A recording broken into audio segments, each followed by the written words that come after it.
கர்த்தருடைய பரிசுத்த நாமத்துக்கு மகிமை உண்டாவதாக. Glory be to the holy name of the Lord. லூக்கா எழுதின சுவிசேஷம் 4ஆம் அதிகாரம் 23ஆம் வசனத்தை வாசிக்கலாம். Luke's Gospel chapter 4 verse 23. அவர்களை நோக்கி, வைத்தியனே, உன்னைத்தானே குணமாக்கிக் கொள் என்கிற பழமொழியை சொல்லி நாங்கள் கேள்விப்பட்டபடி கப்பர்நகம் ஊரில் உன்னால் செய்யப்பட்ட கிரியைகள் எவைகளோ அவைகளை உன் ஊராகி இவ்விடத்திலும் செய் என்று நீங்கள் என்னுடன் சொல்லுவீர்கள் என்பது நிச்சயம். கர்த்தருடைய பரிசுத்த நாமத்துக்கு மகிமை உண்டாவதாக. Glory be to the holy name of the Lord.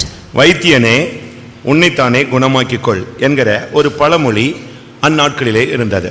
There was a proverb in those days, physician, heal thyself. வைத்தியனே, உன்னைத்தானே குணமாக்கிக் கொள். இது எபிரேய தேசத்திலே இயேசு கிறிஸ்து இருந்த நாட்களில் வழங்கிய ஒரு பழமொழி. This was the proverb in the days of Jesus Christ in the land of Hebrew, physician, heal thyself. இந்த வசனத்தின் மூலமாக கர்த்தர் இந்த மாலை வேளையிலே நம்மோடு இடைபட வாஞ்சிக்கிறார். Through these words the Lord wants to intervene with us. ஒவ்வொருவருமே வைத்தியர்கள் என்பதை நாம் புரிந்து கொள்ள வேண்டியது அவசியம்.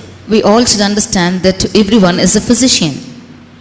இயேசு கிறிஸ்துவை இந்த இடத்திலே வைத்தியன் என்று நாம் எடுத்துக்கொள்ளலாம். Here we can call Jesus as a physician. சரியாக சொன்னால் வேத வசனத்தின் அடிப்படையில் தேவனுடைய பிள்ளைகள் ஒவ்வொருவருமே வைத்தியர்கள். Rightly, under the basis of the word of God, every child of God is a physician. இந்த வசனத்தை கேட்கிற நாம் வைத்தியர்களாக இருக்கிறோமா என்பதை நாம் சிந்திக்க வேண்டிய ஒரு நேரம் இருக்கிறது. We who hear the word of God, we should examine if we are a physician. இதுக்கு போய் MBBS படிக்க வேண்டியதில்லை. There is no need of learning MBBS for this. Medical practice பண்ண வேண்டியதில்லை. You need not go practice medical for this. இல்லாவிட்டா ஏதாவது ஒரு course படிச்சுட்டு வந்து ஏதாவது ஒரு விதத்தில் நீங்கள் செயல்பட வேண்டிய அவசியமும் இல்லை. Or doing any other course, coming and working in some way, it's not needed for this. நல்ல ஒரு விசுவாசத்தை பயிற்சிவித்தால், நல்ல ஒரு பரிசுத்தத்தை பயிற்சிவித்தால், நல்ல ஒரு பிரதிஷ்டையை பயிற்சிவித்தால், நல்ல ஒரு கிறிஸ்துவின் அன்பின் அபிஷேகத்தை நாம் பயிற்சிவித்தால் நாம் ஒவ்வொருவருமே வைத்தியர்கள். If you practice a good faith, a good consecration, a good holiness and a good love in the Holy Spirit, then we are all physicians. கர்த்தருடைய பரிசுத்த நாமத்துக்கு மகிமை உண்டாவதாக. Glory be to the holy name of the Lord. ஒவ்வொரு தேவனுடைய பிள்ளைகளுமே வைத்தியர்கள் தான். Every children of God are physician. நாம் எல்லாரும் வைத்தியர்களாக இருக்கிறோமா என்பதை இப்பொழுது நாம் சிந்தித்து பார்க்கலாம். We should examine and see if we are physician like this. நாம படிக்கலையே, I am not studied. நமக்கு சித்த வைத்தியம் ஒன்றும் தெரியாது. We do not know Siddha. இப்படிலாம் நம்ம யோசிக்க வேண்டிய அவசியம் கிடையாது. You need not think like this. வேதத்துல நமக்கு சுகமாக்கப்படக்கூடிய பல முறைகள் சொல்லப்பட்டிருக்கிறபடினால் நாம் அதை பயிற்சிவிக்கும் பொழுது, இல்லாவிட்டால் அதை செயல்படுத்தும் பொழுது, மற்றவர்களுக்கு அதை சொல்லிக் கொடுக்கும் பொழுது, மற்றவருடைய வாழ்க்கையிலே அதை நாம் செயல்படுத்தும் பொழுது, தேவனுடைய வல்லமை நமக்குள்ளிருந்து வெளிப்படும் பொழுது நாம் ஒரு வைத்தியர்களாய் செயல்பட ஆரம்பிக்கலாம். When there are many aspects in the word of God concerning healing, when we practice it and when we exercise our faith, then we can become physician ourselves. பல இடங்களிலே இப்படிப்பட்ட வசனங்களை வேதத்திலே நாம் பார்க்கலாம். In the word of God we can see these verses in many places. முதலாவது வைத்தியன் தன்னைத்தானே குணமாக்க வேண்டும். Firstly, the physician should heal himself. ஒரு விசுவாசி என்று சொன்னால், ஒரு ஊழியன் என்று சொன்னால், முதலாவது அவன் தன்னை சரிப்படுத்த வேண்டியது அவசியம். Firstly, if it's a believer or a servant of God, firstly he should set right himself. அவன் தன்னை சரிப்படுத்தாமல் மற்றவனுக்கு அவன் வைத்தியம் பார்த்து இவன் செத்து போனால் எந்த பிரயோஜனமும் கிடையாது. If he should not heal himself and look to the others, and if he should die, there's no use. ஊழியர்கள் வைத்தியர்களா? Are the servants of God physicians? விசுவாசிகள் வைத்தியர்களா? Are the believers physicians? நீங்கள் சரியான விதத்தில் வேத வசனத்தை நாம் இப்பொழுது நாம் தியானிக்க போகிறோம். We are going to meditate the word of God in the right angle. நீங்கள் அதை சரியான விதத்தில் நீங்க கேட்ச் பண்ணி கொண்டீங்கன்னா உங்களுடைய வாழ்க்கையில் நீங்க அதை அப்ளை பண்ணி பார்க்கலாம். If you should catch these verses in the right aspect, then you can see that in your lives. ஒவ்வொரு தேவனுடைய பிள்ளையும் கர்த்தர் எப்படி வைத்திருக்கிறார் என்பதை நாம் பார்க்கலாம். We can see as to how the Lord has kept every child of God. ஆதியாகமம் 50ஆம் அதிகாரம் 2ஆம் வசனத்தை பார்க்கும் பொழுது ஊழியர்கள் ஒரு வைத்தியர்கள் என்று சொல்லப்பட்டிருக்கிறது. Reading in Genesis chapter 50 verse 2, we see that the servants of God are called physicians. பின்பு தன் தகப்பனுக்கு சுகந்த வர்க்கமிடும்படி யோசேப்பு தன் ஊழியக்காரராகிய வைத்தியருக்கு கட்டளையிட்டான். தன் ஊழியக்காரராகிய வைத்தியருக்கு அவன் கட்டளையிட்டான். He commanded his servants the physicians. அப்படியே வைத்தியர் இஸ்ரவேலருக்கு சுகந்த வர்க்கம் இட்டார்கள். And so did the physicians also embalm Israel. இந்த வசனத்தின் அடிப்படையில் பார்க்கும் பொழுது ஊழியக்காரர்கள் வைத்தியர்கள் என்று சொல்லி இருக்கிறார். Under the aspect of this verse we can see the servants of God, a physician. இயேசு இந்த உலகத்தில் ஒரு பரிகாரியாக தான் செயல்பட்டார். Jesus worked as a physician in this earth. யாத்ராகமத்தில் பார்க்கும் பொழுது தேவன் தன்னை ஒரு பரிகாரி என்று தான் சொல்லுகிறார். In Exodus we can see that God revealing himself as a healer. இயேசு கிறிஸ்து இந்த உலகத்தில் இருக்கும் பொழுது எல்லா வியாதியஸ்தர்களையும் அவர் குணமாக்கினார். When Jesus lived on this earth, he healed everyone who was sick. யாத்ராகமம் 15:26 பார்க்கும் பொழுது நானே உன் பரிகாரியாகிய கர்த்தர். In Exodus 15:26 we see, I am the Lord that healeth thee. இதிலிருந்து என்ன விளங்கிக் கொள்கிறோம்? What do we understand from this? தேவன் ஒரு பரிகாரி இல்லாவிட்டால் தேவன் ஒரு வைத்தியர். God is a healer or a physician. இதிலிருந்து தேவன் ஒவ்வொரு மனிதனையும் தன்னை பின்பற்றுகிறவர்களையும் அப்படித்தான் அவர் செயல்படுத்த ஆரம்பிக்கிறார். From this we can understand that the Lord is also leading everyone who is following him like this. அப்ப ஊழியக்காரர்கள் வைத்தியர்கள், தேவன் வைத்தியர். இயேசு கிறிஸ்து இந்த உலகத்தில் இருக்கும் பொழுது எத்தனையோ ஆயிரக்கணக்கான ஜனங்களை அவர் குணமாக்கினார். The servants of God are physicians. Even so God is a healer, and also Jesus Christ when he lived on this earth he healed thousands of people. வேதத்தில் சில காரியங்கள் தான் எழுதப்பட்டிருக்கிறது. Only few things are written in the word of God. அப்படி எல்லாவற்றையும் எழுதினால் இந்த உலகம் கொள்ளாது என்று ஒரு வசனம் சொல்லி இருக்கிறார். The word of God says that if everything is written, this whole world will not enough. வேதத்தில் நாம் பார்க்கும் பொழுது கானாவூர் கல்யாண வீட்டில் அவர் செய்ததுதான் முதலாவது அற்புதம் என்று நாம் படிக்கிறோம். In the word of God we read that the first miracle which he did in the marriage of Cana of Galilee is the first miracle. ஆனால் எப்படி அந்த அற்புதம் செய்வார் என்று மரியாளுக்கு தெரிந்தது?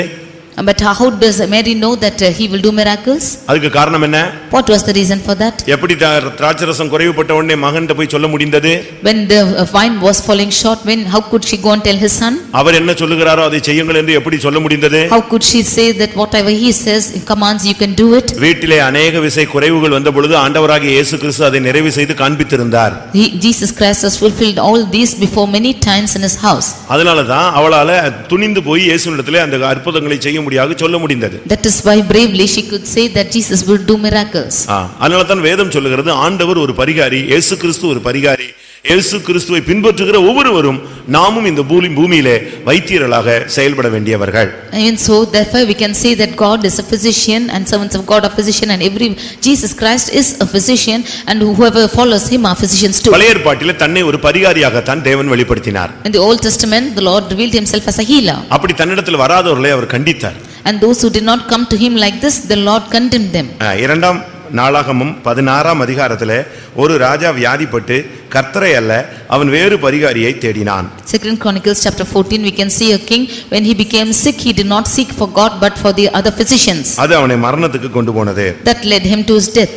அப்படியானால் நாம் தேட வேண்டிய பரிகாரி கர்த்தர் தானே தவிர வேறு பரிகாரியை நாம் தேட வேண்டியது அவசியம் இல்லை. Therefore it is the Lord whom we have to seek for our healing and not for any other physician. அப்படியானால் முதலாவது நாம் ஒரு வைத்தியர்கள். If so, firstly we are the physicians. ஒரு ஊழியக்காரன் ஒரு வைத்தியன். A servant of God is a physician. அதனால தான் மத்தேயு எழுதின சுவிசேஷம் 10ஆம் அதிகாரம் 1ஆம் வசனத்திலே இந்த வியாதியை குணமாக்கும் அதிகாரத்தை வல்லமையை ஆண்டவராகிய இயேசு கிறிஸ்து தம்முடைய சீசர்களுக்கு கொடுத்ததை நாம் வாசிக்க முடியும். Therefore in Matthew's Gospel 10th chapter 1st verse we see that the Lord gives authority to the disciples to heal all the sickness. அசுத்த ஆவிகளை துரத்தவும் சகல வியாதிகளையும் சகல நோய்களையும் நீக்கவும் அவர்களுக்கு அவர் அதிகாரம் கொடுத்தார். He gave them power against unclean spirits to cast them out and to heal all manner of sickness and all manner of disease. இப்ப வெளிநாட்டுல போய் நம்முடைய பிள்ளைங்க யாராவது MBBS படிச்சிட்டா அவங்க இங்க வந்து அவங்களுக்கு மெடிக்கல் பிராக்டிஸ் பண்றதுக்கு பெர்மிட் கிடையாது, இல்லாவிட்டா அதிகாரம் பவர் கிடையாது. If our children are going and doing their medical in the foreign countries, if they come here they have no power to exercise or practice their physicians. இங்க வந்து அவங்க ஒரு exam எழுதணும். Here they have to write an exam. அது pass ஆனாதான் இவங்க இங்க உள்ள medical கவுன்சில்ல அவங்க மெம்பர் ஆகி இங்க அவங்க பிராக்டிஸ் பண்ண முடியும். Only if they pass through that exam they can become a member of that medical council and they can practice here. இங்க பார்க்கும் பொழுது இயேசு கிறிஸ்து இப்படி ஒண்ணுமே இல்ல. அவர் யாரை அழைத்தாரோ அழைக்கப்பட்ட எல்லாருக்கும் இந்த அதிகாரத்தை கொடுத்து அனுப்புகிறார். But Jesus did nothing like this. Whomever he had called, unto the called he gives authority. பழைய ஏற்பாட்டில் தேவன் பரிகாரி வைத்தியனாக இருந்தார். In the Old Testament God was a healer. அடுத்து இரண்டாம் ராஜாக்கள் 1ஆம் அதிகாரத்தை பார்க்கும் பொழுது ஒரு ராஜா ஒரு அந்நிய தெய்வத்திட்ட போய் குணத்துக்காக போகும் பொழுது இவன் சொல்றான் இஸ்ரவேலில் தேவன் இல்லையா என்று கர்த்தர் கேட்க ஆரம்பித்தார். In Second Chronicles we see a king when he இரண்டாம் ராஜாக்கள் 1ஆம் அதிகாரத்தை பார்க்கும் பொழுது in Second Kings chapter 1 We can see that when a king went seeking for a physician, the Lord asked us to whether there was no physician in Israel. இஸ்ரவேலில் தேவன் இல்லை என்றா நீ பாகால் சேபுலிடத்தில் ஆள் அனுப்புகிறாய் ஆனபடினால் நீ ஏறின கட்டிலிருந்து இறங்கவே மாட்டாய் என்று அவனுக்கு அங்கு ஒரு வார்த்தை வெளிப்பட்டது. He told him, is there not a God in Israel that thou sendest to inquire of Baal-zebub and the God of Ekron? And there he came down from the bed which they had not gone up. அப்ப பழைய ஏற்பாட்டில் ராஜாக்களா இருந்தாலும் இஸ்ரவேல் ஜனங்களாக இருந்தாலும் குடிமக்களாக இருந்தாலும் தன்னுடைய பிரச்சனைகளுக்கு தங்களுடைய வியாதிகளுக்கு பரிகாரியாக தேவனைத்தான் தேட வேண்டும் என்பதிலே தேவன் கவனம் உள்ளவராய் இருந்தார். In the Old Testament, whether it be kings or the children of Israel or any other people, whoever it is, the Lord decided that they should seek for himself as a physician. அதற்காக தம்முடைய ஊழியர்களை அவர் வைத்தியராக மாற்றி வைத்திருந்தார். It is for this cause he had converted his servants as the புதிய physicians. ஏற்பாட்டிலும் கூட தன்னால் அழைக்கப்பட்ட அப்போஸ்தலர்களை அவர்கள் வியாதியஸ்தர்களை குணமாக்கக்கூடிய அதிகாரத்தை அவர்களுக்கு கொடுத்திருந்தார். Even in the New Testament, the Lord gave authority to these apostles that he might heal the sick. அப்ப விசுவாசிகளுக்கு இந்த அதிகாரம் இல்லையா? If so, the believers do not have the power. அப்படி அல்ல. It's not so. விசுவாசிகளும் வைத்தியர்களே. Even the believers are physicians. இன்னைக்கு இந்த வைத்தியர்களை குறித்து கர்த்தர் நம்மோடு பேச விரும்புகிறார். Today the Lord wants to speak to us about the physician. Mark எழுதின சுவிசேஷம் 16ஆம் அதிகாரம் 18ஆம் வசனத்தை பார்க்கும் பொழுது, Mark chapter 16 verse 18 இல்லாட்ட 17 18 வசனங்களை நான் பார்க்கும் பொழுது, or verses 17 and 18. விசுவாசிகளால் நடக்கும் அடையாளங்கள் யாவன, வியாதியஸ்தர்கள் மேல் கைகளை வைப்பார்கள், அப்பொழுது அவர்கள் சொஸ்தம் ஆவார்கள். Of the ones who are believed, the signs which will happen, that they will cast their hands upon those who are sick and they shall recover. அப்ப விசுவாசிகளால் நடக்கும் அடையாளங்கள், விசுவாசிகளால் ஒரு தேவனுடைய பிள்ளை தேவனை விசுவாசித்தால் அவன் மூலமாய் கர்த்தர் வியாதியஸ்தர்களை குணமாக்குகிறார். If a child of God believes on the Lord, then through him the Lord will heal the sick. இது நீங்க சரியான விதத்தில் விளங்கிக் கொள்ள வேண்டியது அவசியம். It is needed for you to understand this in the right way. நீங்க இன்னொரு வைத்தியனை தேடி போக வேண்டிய அவசியம் கிடையாது. For this you need not go seeking for a physician. அதனால தான் வேதம் சொல்கிறது, வைத்தியனே நீ முதலாவது யாரை குணமாக்கு? உன்னை நீயே குணமாக்கு. Therefore the word of God, it is said, physician, heal thyself. இந்த சத்தியத்தை உனக்குள்ள பயிற்சிவி. Firstly you practice this truth in yourself. இந்த உபதேசத்தை உனக்குள்ள அப்பியாசி. Firstly you practice this doctrine in your life. இந்த உபதேசத்தை உன் சரீரத்துக்கு அப்ளை பண்ணி பாரு. You apply this doctrine to your body. இப்ப டாக்டர்ஸ்லாம் என்ன செய்வாங்க தெரியுமா? You consider for the doctors. இல்ல சயின்டிஸ்ட்லாம் என்ன செய்றாங்க தெரியுமா? What do the scientists do? தங்களுக்கு ஏதாவது செக் பண்ணனும்னா எலி, பூனை, குரங்கு இப்படி செக் பண்றான். செத்தா அது சாவட்டும்னு சொல்லி. If they have to test their experience on anything, they practice it on the rats or cats or any other animals that it might die. அப்படிதான் அவங்க பிராக்டிஸ் பண்ணி முடியாத கண்டுபிடிச்சு திருப்பி கடைசியில தான் சாக போற மனுஷனுக்கு அதை அப்ளை பண்ணி பார்க்கறான். இவன் செத்தாலும் போட்டு இருந்தாலும் இருக்கட்டும்னு சொல்லி. Firstly they are applying to the animals like this, and finally he is applying it to the man who is going to die. If he is dying, let him go. ஆனா இயேசு என்ன சொல்றாரு? But what does Jesus say? நான் உனக்கு அதிகாரத்தை கொடுத்திருக்கிறேன், நீ மத்தவனுக்கு apply பண்றதுக்கு முன்னால முதல்ல உனக்குள்ள அப்ளை பண்ணு. I have given you the authority. Before you should apply to the others, you apply it to yourself. ஒரு தேவனுடைய பிள்ளை என்று சொல்லுகிறவன் தேவனுடைய வல்லமையினால் நிரப்பப்பட வேண்டும். இல்லாவிட்டால் சுகமாக்கக்கூடிய அதிகாரத்தை அவன் பெற்றிருக்க வேண்டியது அவசியம். If it's a child of God, he should be filled with the power of God or filled with the power of healing. உங்களுக்கு அந்த அதிகாரம் இருக்கிறதா? Do you have this power? இல்லாவிட்டால் அந்த அதிகாரத்தை நீங்கள் பயன்படுத்தி இருக்கிறீர்களா? Or are you using this authority?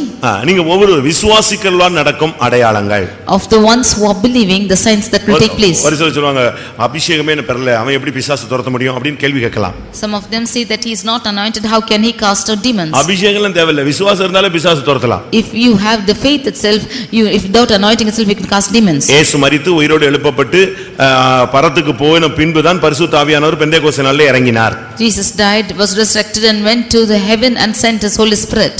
அதுக்கு முன்னால அவங்களுக்கு ஞானஸ்நானம் மட்டும் தான் இருந்தது. Before that they had only baptism. ஆனால் லூக்கா எழுதின சுவிசேஷம் 10ஆம் அதிகாரம் 17ஆம் வசனத்திலே அவர்கள் எல்லாரும் போய் பிசாசுகளை துரத்தி விட்டு வந்து உம்முடைய நாமத்தில் பிசாசுகள் எங்களுக்கு கீழ்ப்படிகிறது என்று சொன்னார்கள். But in Luke chapter 10 verse 17 they have cast out the devils and they said, in your name the devils are subject to us. இயேசு இருக்கும் பொழுது சீஷர்களிடத்திலே பிசாசுகளை துரத்த வியாதியஸ்தர்களை எல்லாம் கொண்டு வந்தார்கள். They brought the people who were sick and to cast out demons when Jesus was alive. இதிலிருந்து என்ன விளங்கிக் கொள்கிறோம்? What do we understand from this? ஒரு மனிதன் தேவனை விசுவாசித்தால் அவனுக்கு அந்த வைத்தியன் என்கிற அதிகாரம், பிள்ளை என்ற அதிகாரம் அவனுக்கு கொடுக்கப்படுகிறது. If a man believes in God, then he is called as a physician or a child. கர்த்தருடைய பரிசுத்த நாமத்துக்கு மகிமை உண்டாவதாக. Glory be to the holy name of the Lord. வைத்தியனா என்ன செய்யணும்? What should a physician do? வைத்தியனுடைய சில கடமைகள் இருக்கிறது. There are certain tasks given to a physician. நாம் அதை சரியான விதத்தில் இந்த மாலை வேளையிலே விளங்கிக் கொள்ள வேண்டும். We should understand this in the right way. வைத்தியனுடைய வேலை என்ன? What is the work of a physician? முதலாவது அந்த வைத்தியனுக்கு அதிகாரம் இருக்கணும். அதிகாரம். Firstly, the physician should have a power. இப்போ நீங்க தமிழ்நாட்டுல பாத்தீங்கன்னா போலி டாக்டர் பிடிச்சிக்கிட்டே இருக்காங்க. In Tamil Nadu we can see duplicate doctor. we can see duplicate doctors. இவங்க எல்லாம் டாக்டர்னு சொல்லுவாங்களே தவிர ஆனா ஒரிஜினலா அவங்க என்ன செய்யல, படிச்சவங்க அல்ல. They call themselves doctors but they are not educated. சும்மா அந்த எக்ஸ்பீரியன்ஸ்ல என்னத்தையாவது செஞ்சுட்டு ஜனங்களை ஏமாத்தி காசு வாங்கிட்டு இருக்கிறதெல்லாம் தமிழ்நாட்டுல நீங்க பார்க்கலாம். We can see in Tamil Nadu that they are getting money with their own experiences. முதலாவது ஒரு மனிதன் தன்னை சரிப்படுத்த வேண்டும். அதுதான் வைத்தியனுடைய முதலாவது அடையாளம். The first sign of a physician is that he should rectify himself. அதனால தான் இயேசு கிறிஸ்து கூட இதை அதிகமாக பேசினார். Therefore even Jesus spoke much about this. லூக்கா எழுதின சுவிசேஷம் 22ஆம் அதிகாரம் 32ஆம் வசனத்துல பார்க்கும் பொழுது, Luke chapter 22 verse 32. நீ குணப்பட்ட பின்பு உன் சகோதரனை என்ன செய், ஸ்திரப்படுத்து. After thou art healed, you go and lift your brother. இது சரீரத்தில் உள்ள குணம், இல்லாவிட்டால் ஆத்துமாவில் உள்ள குணம்.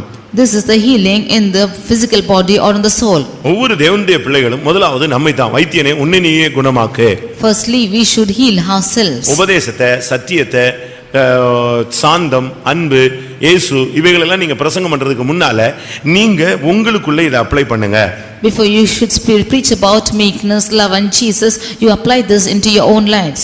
முதலாவது நீங்க சாந்தத்தை, நாமே சாந்தத்தை முதலாவது பயிற்சி வைக்க வேண்டும். Firstly, we should practice meekness in ourselves. நாமே மனத்தாழ்மையை பயிற்சி வைக்க வேண்டும். We should practice humility in ourselves. அப்பா சிகரெட் குடிச்சிட்டு மகனை பார்த்து சிகரெட் குடிக்காதடா, தப்புடா, அது நல்லது இல்லடா, உடலுக்கு கேடுடான்னா எப்படி இருக்கும்? If the father is smoking and asking his son not to smoke, it's wrong. What is the use? அது வித்தியாசமானது. It's something different. அது காரியத்துக்கு உதவாத ஒரு காரியம். That is a thing which will not happen to matters. நீ முதலாவது உனக்குள்ள உன்னை சரிப்படுத்த வேண்டியது அவசியம். It is needed for you to rectify yourself first. இந்த வைத்தியனுடைய முதல் வேலை என்ன? What is the first job of the physician? ஒரு மனிதனை குணமாக்குவது. Firstly, he should go heal the man. அதுதான் சொல்லி இருக்கிறது, நீங்கள் கைகளை வைப்பார்கள் அப்பொழுது அவர்கள் சொஸ்தமாவார்கள். You will place your hands and first they will be healed. அப்படியானா உனக்கு உள்ள இருந்து இந்த வல்லமை புறப்படணும். If so, this power should proceed from out of you. நீ ஒரு பவர் ஜெனரேட்டர் போல மாற வேண்டும். You should become a power generator. இயேசு கிறிஸ்து சொல்கிறார், என்னில் இருந்து வல்லமை புறப்பட்டதை நான் உணர்கிறேன். Jesus Christ says that I feel the power proceeding from me. அப்ப ஒவ்வொரு விசுவாசி, ஒவ்வொரு ஊழியக்காரன்ட்ட இருந்து என்ன செய்யணும்? வல்லமை புறப்படணும். If so, the power should proceed from every servant of God or a believer. அப்ப அந்த அளவு நமக்குள்ள இந்த வல்லமை தங்கி ஆளுகை செய்ய வேண்டியது அவசியம். To that extent, this power should come and reside in us.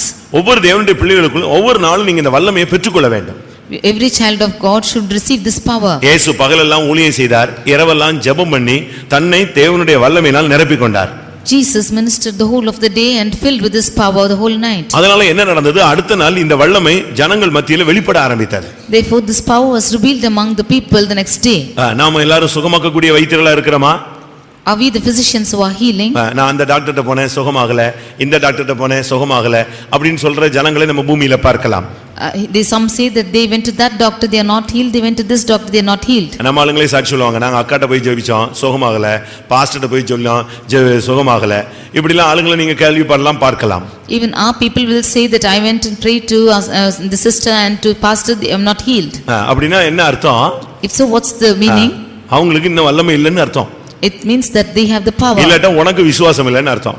Or you have no faith about it. ரெண்டு காரியம் இருக்கிறது. There are two matters. ஒன்று, அந்த இடத்துல நிக்கிற அந்த ஊழியக்காரனுக்கு பவர் இல்ல, இல்லாவிட்டா அங்க போன உனக்கு என்ன இல்ல? விசுவாசம் இல்ல. One thing is the servant of God there has no power or you have no faith in yourself. இப்படி ஒரு சம்பவம் வேதத்துல நாம் பார்க்கிறோம். We can see of such an incident in the word of God. ஒரு தகப்பன் தன்னுடைய வாலிப பையனை கூப்பிட்டு கொண்டு வியாதியஸ்தனை, இல்லாவிட்டால் காக்காவலிப்பு வியாதியினால் பாதிக்கப்பட்ட ஒரு ஃபிட்ஸ்னால பாதிக்கப்பட்ட பிள்ளையை இயேசுவினிடத்தில் கொண்டு வந்தான். A father took his son who was having fits and he took him to Jesus. அங்கே வரும்பொழுது இயேசு இல்லை. When he came there, Jesus was not found. அந்த இடத்துல சீஷர்கள் இருந்தார்கள். But the disciples were there. இவனுக்கு மைண்ட்ல ஒரு குழப்பம் வந்துருச்சு. But he was confused in his mind. இயேசுவை காணுமே என்ன பண்றது, வேற வழியே இல்ல. இப்போ பேதுரு நிக்கிறாரு, இல்லாவிட்டா சீஷர்கள் நிக்கிறாங்க, நேரா போய் எங்க விட்டான்? அந்த பிள்ளையை கொண்டு போய் அங்க விட்டான். He was seeing if Jesus is not found and straightly he took his son and went and left him to his place. இந்த கூட்டங்கள்ல சில ஜனங்கள் பாருங்க, இந்த பாஸ்டர் ஜெபம் பண்ணுவாங்க, திருப்பி அந்த பாஸ்டர் போய் ஜெபம் பண்ணுவாங்க, அந்த பாஸ்டர் போ, யாராவது ஒரு ஆள்கிட்ட எப்படியாவது கிளியர் ஆயிடணும், இல்லன்னா பெரிய பாஸ்டர் அப்படியே தேடிக்கிட்டே இருப்பான், சீஃப் பாஸ்டர் எங்க இருக்காருன்னு தேடிட்டே இருப்பான். அவங்க மைண்ட்ல விசுவாசம் அங்கதான் இருக்கு. அதுக்கு முன்னால யாரு ஜெபிச்சாலும் என்ன வராது? சுகம் கிடைக்காது. In the meetings, you can see that the people are going to pray from person to person, from this pastor to that pastor, finally to the chief pastor.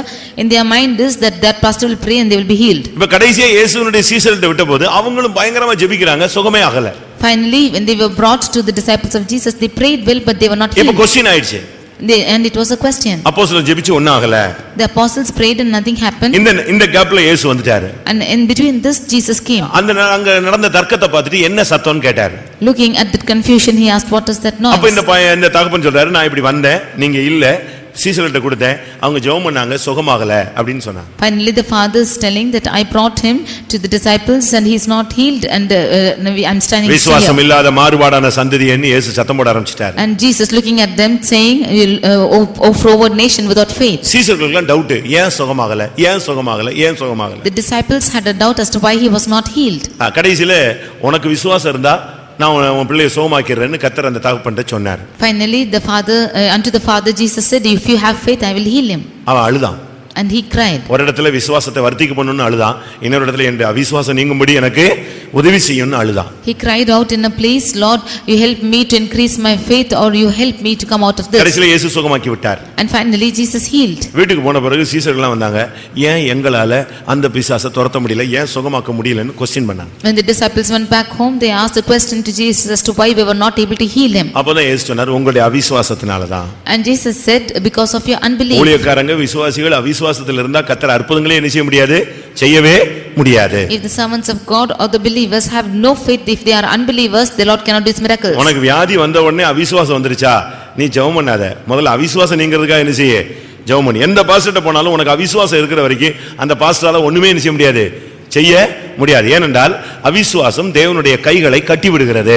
If you are sick or born by sickness, and if you are have unbelief, firstly you cast away that unbelief from you, because without faith that pastor, even if he prays, it will bind his hands without healing you. அவிசுவாசத்தின் நிமித்தம் அவர் அந்த இடத்துல அற்புதங்களை செய்யக்கூடாமல் போய்விட்டது. Because of their unbelief, he was not able to do many miracles. ஒரு தாய்க்காக pastor Don ஜெபித்தார்கள். When Pastor Don was praying for a mother, அந்த mother ரொம்ப வியாதிப்பட்டவங்க. that mother was become sick. அவங்க நடக்க முடியாதவர்கள். She was not able to walk. என்ன நடந்தது? What happened? இவர் போய் அவங்கள்ட்ட கொஞ்ச நேரம் பேசிட்டு ஜெபிக்க ஆரம்பிச்ச உடனே, ஜெபிக்க போறீங்களா, ஜெபிங்க, எல்லா பாஸ்டரும் ஜெபிச்சிட்டாங்க, நீங்களும் ஜெபிங்கன்னு சொல்லிச்சான். After she went and prayed to him, she said, "All the pastors have prayed and nothing happened, you too pray." அவர் ரொம்ப சென்சிட்டிவான ஆளு. He is a very sensitive person. அவர் என்ன சொன்னாரு, அப்படியா, சாரி, எல்லாரும் ஜெபிச்சிட்டாங்களோ, சாரி, நானும் ஜெபிக்கலன்னு சொல்லிட்டு போயிட்டாரு. Fine. He said, "All have prayed, therefore I will not pray," and he went. எனக்கு கால் நடக்காம போயிடுச்சு, அந்த பாஸ்டர் வந்து ஜெபிச்சாரு, இந்த பாஸ்டர் வந்து ஜெபிச்சாரு, அவர் ஜெபிச்சாரு, இவர் ஜெபிச்சாரு, சுகமாகல, நீங்களும் ஜெபிக்கணும்னா ஜெபிங்க அப்படின்னு உடனே அவர் சொன்னாரு, எல்லாரும் ஜெபிச்சிட்டாங்களா, சுகமாகலையா, நல்லது, நானும் என்ன செய்யல, அவங்களாம் ஜெபிச்சிட்டாங்கல்ல, நான் ஜெபிக்கலன்ட்டாரு.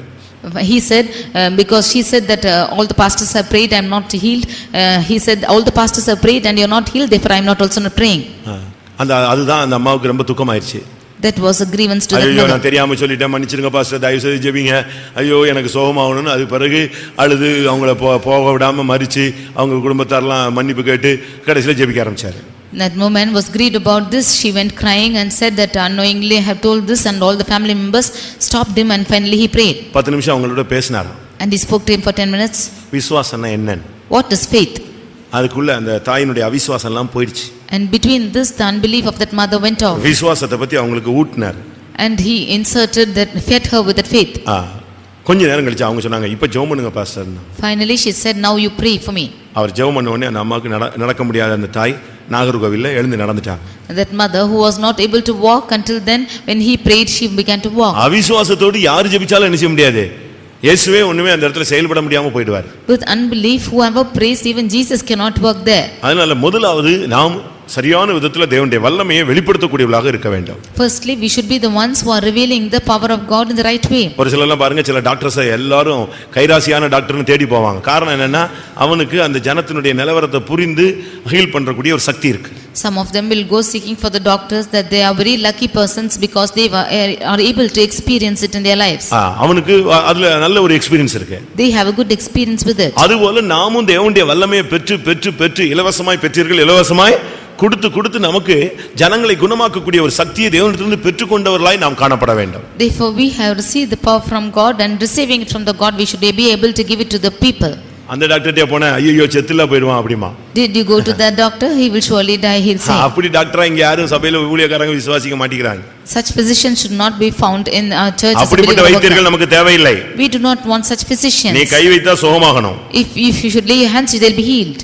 அடுத்து ஆதியாகமம் 50ஆம் அதிகாரம் 2ஆம் வசனத்துக்கு வரும்பொழுது Genesis 50th chapter verse 2. அங்கே அந்த வைத்தியர்கள் என்ன செய்தார்கள்? What did the physicians do there? என்ன செய்தார்கள்? What did they do? யோசேப்பு தன் ஊழியக்காரராகிய வைத்தியருக்கு கட்டளையிட்டான். அப்படியே வைத்தியர் இஸ்ரவேலுக்கு சுகந்த வர்க்கம் இட்டார்கள். சுகந்த வர்க்கம் இடுதல். They embalmed Israel. ஒரு வைத்தியனுடைய வேலை வந்து சுகந்த வர்க்கம் இடுதல். The work of the physician is to embalm. அப்படினா என்ன அர்த்தம்? What is the meaning of this? நார விடாமல் தடுப்பது. They preventing from stinking. ஒன்று சரீர சுகம், இரண்டாவது ஆத்தும சுகம். Firstly, healing in the body and healing in the soul. லூக்கா எழுதின சுவிசேஷத்துல நாம் பார்க்கும் பொழுது When we read in Luke's gospel, லூக்கா எழுதின சுவிசேஷத்தை பார்க்கும் பொழுது when we see in the book of gospel of Luke, 22ஆம் அதிகாரம் 32ஆம் வசனத்துல நீ குணப்பட்ட பின்பு இது ஆத்துமாவில் உள்ள ஒரு சுகத்தை காண்பிக்கிறது. verse 22 verse chapter 22 verse 32 we see that after you are converted that you are healed. ஒரு வியாதியஸ்தனை ஒரு டாக்டர் பார்த்த உடனே முதலாவது அவனை என்கரேஜ் பண்ணி அவனுடைய தைரியப்படுத்தி அவனை உற்சாகப்படுத்தி ஒண்ணு இல்ல அப்படி இப்படின்னு சொல்லிட்டானாலே இந்த வியாதியஸ்தனுக்கு பாதி வியாதி சோமாயிடும். When a doctor looks at the sick person and says that there's nothing, no sickness, you will surely be healed, then the half sickness will be cured by these words. இன்னும் அரை மணி நேரம் தான் இருக்கு இவன் செத்து போயிடுவான்னு சொன்னா அவன் காம நேரத்திலே செத்து போயிடுவான். If he says that in half an hour he will die within quarter an hour. நீங்க வந்து மத்தவங்களை சுகமாக்க கூடியவங்களா இருக்கணுமே தவிர சாகடிக்கிறவங்களா இருக்க கூடாது. You should be the ones who are healing the others, not making the others to die. இந்த வைத்தியனுடைய வேலை என்ன தெரியுமா? சுகந்த வர்க்கம் இடுதல். The work of this physician here is to embalm. நார விடாமல் பாதுகாக்கக்கூடிய தன்மை. It's an aspect of preventing without stinking. இன்னொரு விதத்துல சொல்ல போனா செப்டிக் ஆகாம தடுக்கக்கூடிய ஒரு சக்தி. It's an experience of preventing without being septic. இன்னைக்கு கூட மருந்துல அப்படி ஒரு மருந்து இருக்குது. There is a medicine like this in medicine. அதாவது ஒரு காயம் செப்டிக் ஆகாம பாதுகாக்கிறதுக்கு அதுக்கு சில மருந்து இருக்கு. அத போட்டுட்டு அது செப்டிக் ஆகாது. For a wound without becoming septic they are applying this medicine, it will not become septic. நமக்கு அப்படிப்பட்ட காரியம் நமக்கு செய்யக்கூடியவளா நாம் சுகந்த வர்க்கம் இடுவக்கூடியவளாக இருக்க வேண்டும். We should be the ones who are able to embalm or apply to the body. இது நம்முடைய ஜீவியத்துல நாரக்கூடிய தன்மைகளை நாம் மாற்றக்கூடிய ஒரு தன்மை உள்ளவளாக மாற வேண்டும். We should have that capacity of changing away the stinkingness from the body. Mark 16:1 பார்க்கும் பொழுது இயேசுவின் சரீரத்துக்கு சுகந்த வர்க்கம் இடும்படி ஒரு கூட்டம் பெண்கள் அங்கே கடந்து வந்தார்கள். In Mark 16:1 we can see a group of the women came there to anoint the Jesus body with spices. உன்னுடைய ஜீவியத்தை நார விட கூடாது. You should not allow your life to stink. ஒன்று நீ உன்னையே குணமாக்குவது. Firstly you healing yourself. இரண்டாவது உன்னுடைய ஜீவியம் உன்னுடைய ஊழியம் நாற்றம் எடுக்க நீ அனுமதிக்க கூடாது. Secondly you should not allow any stinking to come into your life or your ministry. உன்னுடைய ஜீவியம் நாற்றம் எடுத்துருச்சுன்னா பிரயோஜனம் இல்ல. If your life is becoming stinking, no use. உன்னுடைய ஊழியத்துல கெட்ட பேர் வந்து நாற்றம் எடுத்துருச்சுன்னா பிரயோஜனம் இல்ல. If there is a wrong name whereby you are stinking in your ministry, no use. உன்னுடைய ஜீவியமோ ஊழியமோ நாற்றம் எடுக்க நீ அனுமதிக்கவே கூடாது. Whether your life or ministry, you should not allow it to stink. நீ ஒரு வைத்தியன், நீ எப்பொழுதும் சுகந்த வர்க்கம் விட்டுக்கொண்டே இருக்க வேண்டும். You are a physician, you should always apply sweet spices. உனக்கு அந்த நாரக்கூடிய தன்மையை நீ உண்டாக்குறதுக்கு அந்த ஜீவியம் உன்னத்துல இருக்குதான்னு நீ பார். You examine and see if you have that stinking life in you. நார விட்டுட்டேன்னா திருப்பி பிரயோஜனம் கிடையாது. If you allow to stink, no use. ஒரு சகோதரன் ஆக்சிடென்ட் ஆனாரு. One brother was caught in an accident. அவரை கொண்டு போய் ஜிஹெச்ல போட்டாங்க. And he was placed in GH. அது government hospital. That was a government hospital. அவர் ஒரு வண்டியில அடிபட்டுட்டாரு. He was had an accident on the way. அங்க கொண்டு போய் வச்சா And when he was kept there, அவன் அப்படியே வச்சு தச்சி அந்த காயத்தெல்லாம் மூடிட்டான். Keeping him just like that, they just tied up the wounds. கால்ல அப்படியே muscles கிழிஞ்சிருச்சு. And the muscles were torn out in his legs. அத அங்க ரோட்ல அவர் அடிபட்ட இடத்துல எடுத்தவங்க அப்படியே வச்சு கட்டி வச்சிட்டாங்க. And those who picked him up on the road, they just tied up with that wound. கீழ விழுந்து கிடந்தாரு, கட்டி வச்சிட்டாங்க. இங்க ஹாஸ்பிடலுக்கு கொண்டு வந்தா இந்த டாக்டர் அப்படியே எடுத்து அப்படியே தச்சிட்டான். And when he was brought to the hospital, this doctor took likewise and stitched up this thing. எப்படி இருக்கும்? How it will be? அடிச்சு விழுந்து நொறு உருண்டு கிடந்த மனுஷனை அவங்க எடுத்து ரத்தம் போக கூடாதுன்னு அப்படியே வச்சு கட்டி வச்சிருந்தாங்க. இந்த டாக்டர் என்ன பண்ணிட்டான்? அப்படியே ஜிஹெச்சுக்கு வந்த உடனே தச்சு வச்சிட்டான். The man who was fallen, that the blood should not flow out of him, they just wrapped him up like that. But the doctor here tied up and stitched just like that. ஒரு நாள் ஆச்சு, ரெண்டு நாள் ஆச்சு, மூணு நாள் ஆச்சு, பயங்கர நாத்தம். After 1, 2 and 3 days, it was stinking heavily. இதுல வேற ஐசியூ வார்டுல இருந்து பரவாயில்லன்னு சொல்லிட்டு ordinary வார்டுக்கு அனுப்பிட்டான். And he sent him from the IC ward to the ordinary ward saying it's all right. அங்க போனா அந்த வார்டுல ஒருத்தனுமே இருக்க முடியாது, பயங்கர நாற்றம். When he went to that ward, nobody could stand there, it was stinking like that. கடைசில பிரைவேட்டுக்கு கொண்டு போனாங்க. Finally, they took him to the private hospital. அங்க உள்ள டாக்டர் இந்த தையல் எல்லாம் அறுத்து ஏன் இப்படி அழுகி போச்சு, ஏன் கால் இப்படி கெட்டு போச்சுன்னு சொல்லி அவுத்து பார்த்தா இந்த ரோட்ல உள்ள சரல், ஜல்லிக்கல்லு, செடியோட இலைகள்லாம் எங்க இருக்கு, இந்த காலுக்கு உள்ள சதைக்குள்ள இருக்கு. There, when the doctor removed the stitches, when he saw that there were the stones and the plants of the road in his body, it was stitched up like that. எப்படி இருக்கும்? How it will be? கால் அப்படியே அழுகிடுச்சு அந்த இதெல்லாம். That leg became திருப்பி எல்லாத்தையும் decayed. வெட்டி வெளியே எடுத்து போட்டு இப்போ எலும்பு மட்டும் நிக்குது கால்ல. Finally, he cut off everything, only the bone was standing. அந்த டாக்டர் முதல்லயே அவன் வந்து சரியான விதத்துல நெஞ்சிருக்கணும், செயல்பட்டு இருக்கணும். The doctor should have maintained in a right way in the first place நம்முடைய itself. ஜீவியத்திலும் சில காயங்கள், நம்முடைய ஜீவியத்திலும் சில காயங்கள் ஏற்படுகிறது. அதை நீங்க சரியான விதத்துல கரெக்ட் பண்ணலன்னு சொன்னா இப்படி தான் ஜீவியமும் ஊழியமும் நாரி, சபையும் நாரி, சபை பேரும் கெட்டு, ஓம் பேரும் கெட்டு, ஆண்டவருடைய நாமமும் தூஷிக்கப்படும். Even in our lives there are certain things like this which have not been set right. If you do not set right it properly, then you will stink and the ministry also will stink. நீங்க நார விடக்கூடாது. You should not allow it to stink. சுகந்த வர்க்கமிட்டு நீங்கள் அதை உங்களுடைய ஜீவியத்தை நீங்கள் நார விடாமல் பாதுகாக்க வேண்டும். You should apply sweet spices and prevent from stinking. அடுத்து இந்த வைத்தியனுடைய வேலை என்ன? Nextly, what is the job of this physician? நீதிமொழிகள் 12ஆம் அதிகாரத்துல பார்க்கும் பொழுது, When we read in Proverbs chapter 12, 18ஆம் வசனம், verse 18. பட்டய குத்துக்கள் போல் பேசுகிறவர்களும் உண்டு, ஞானமுள்ளவர்களுடைய நாவோ ஔஷதம். நான் அதான் சொன்னேன், இந்த டாக்டர்ஸ் வந்து சிலர்லாம் நல்லா பேசுவாங்க. Some doctors will speak very sweetly. English என்ன இருக்கு? நீதிமொழிகள் 12:18. There is that speaketh like the piercings of a sword, but the tongue of the wise is health. Health, ஔஷதங்கிறது இந்த இடத்துல நல்ல ஹெல்த், சுகம்னு சொல்லி இருக்கு. Here it is spoken about health. ஒரு தேவனுடைய பிள்ளையினுடைய வார்த்தை அதான், அதுவே அவனுக்கு சுகத்தை கொடுத்துரும். And the words of a child of God will bring healing to a person. சில டாக்டர்ஸ்லாம் அழகா பேசுவாங்க. Some doctors will speak well. ஆள் சாகற மாதிரி தான் இருப்பான். When the man will be like to die. ஆனா அந்த ஆளை பார்த்து அவனை ஆறுதலா பேசுவான். But he will speak comfortably to that man. குடும்பத்தாரை கூப்பிட்டு சொல்லுவாங்க, அவங்களுக்கு வந்து ரொம்ப அழகா நடத்துங்க, சமாதானமா நடத்துங்க, அவங்கள நல்லா கொண்டு போங்க, கொஞ்ச நாள் இருப்பாங்க, நல்ல சமாதானமா அவங்கள வாழ்க்கையை முடிக்க வைங்க. அழகா சில டாக்டர். நம்முடைய நாவு எப்படிப்பட்ட நாவு? வைத்தியனுடைய நாவு எப்படி இருக்கணும்? ஞானமுள்ளவருடைய நாவு ஔஷதம். The tongue of the wise is health, and those who are physicians should have good words to speak. நீதிமொழிகள் 16:14. Proverbs 16:14. ராஜாவின் கோபம் மரணத்து 16:24. சாரி 16:24. இனிய சொற்கள் தேன் கூட போல் ஆத்மாவுக்கு மதுரமும் எலும்புகளுக்கு ஔஷதமும் ஆகும். எலும்புகளுக்கு ஔஷதமும் ஆகும். It's health to the bones. பாத்தீங்களா, நம்முடைய வார்த்தை தான் ஒருத்தனை குணமாக்குகிறது. It's our words which is healing a person. இந்த வயசானவங்க எல்லாம் ஒரு சிலர்லாம் ரொம்ப கஷ்டப்படுவாங்க. இந்த பிள்ளைங்க பேர பிள்ளைங்க அப்படி வார்த்தையை சொல்லுவாங்க பாருங்க, அவங்க ஏண்டா இவ்வளவு நாள் உயிரோடு இருந்தவங்க நிலவரத்துக்கு தள்ளிட்டு போயிடுவாங்க. Some aged people, they who are sick, when these grandchildren, if they speak something, they will think as to why we are alive so long. உன்னுடைய நாவு எப்படிப்பட்ட நாவு? How is your tongue? ஞானமுள்ள வைத்தியனா இல்ல விட்டா நீ ஒன்றும் புரியாத வைத்தியனா? Are you a healthy physician or a wise physician or one who does not இனிய understand? சொற்கள் ஆத்மாவுக்கு மதுரமானது. Pleasant words are sweet to the soul. இனிய சொற்கள் எலும்புகளுக்கு ஔஷதமாகும். Pleasant words are health to the bones. நான் ஒரு கேன்சர் இன்ஸ்டிடியூட்க்கு போயிருந்தேன். I went to a cancer institute. அது ஆர்சி காரங்க நடத்துறாங்க. It was conducted by the RC people. அதாவது கேன்சர்லயே கைவிடப்பட்டவங்க எல்லாம் அங்க போறாங்க. Those who are forsaken in cancer are going there.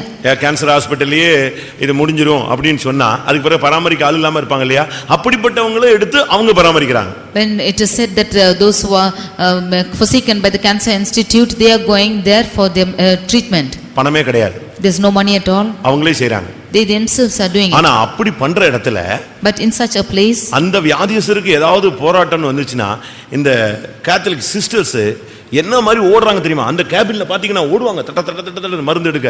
ஏன்னா அந்த ஆள் சிக் ஆயிட்டான், சீரியஸ் ஆயிட்டான்னு சொல்லி. பணமே கிடையாது. அந்த அமைப்பு அவ்வளவு அருமையாக வச்சு செயல்படுறாங்க. That organization is conducted in such a way that if that patient is becoming very sick, the doctors are running to and fro for medicine and they are taking care without money. அவங்கள வந்து விசாரிக்கும் போது when they are inquiring, அந்த doctor வந்து ஃபேமிலில ஒரு member மாதிரி வந்து பேசுறாங்க. The doctor speaks as a member of a family.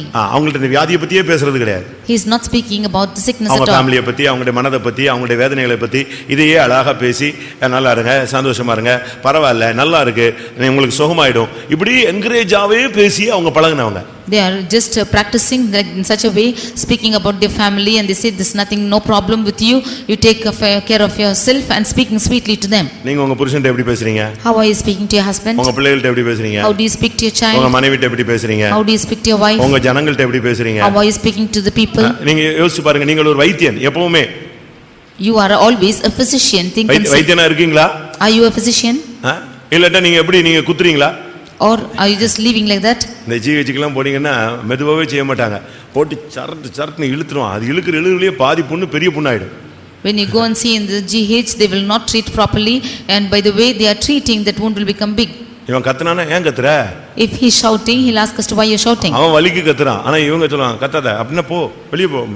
He is in pain, he is shouting. When he is shouting, he is asking to go out. நீங்களாம் எப்படி private டாக்டரா கவர்மெண்ட் டாக்டரா? Are you private doctors or government doctors? நம்ம ஆளுங்க விசுவாசி எல்லாம் பாதி பேர் கவர்மெண்ட்ல தான் இருக்காங்கன்னு நினைக்கிறேன்.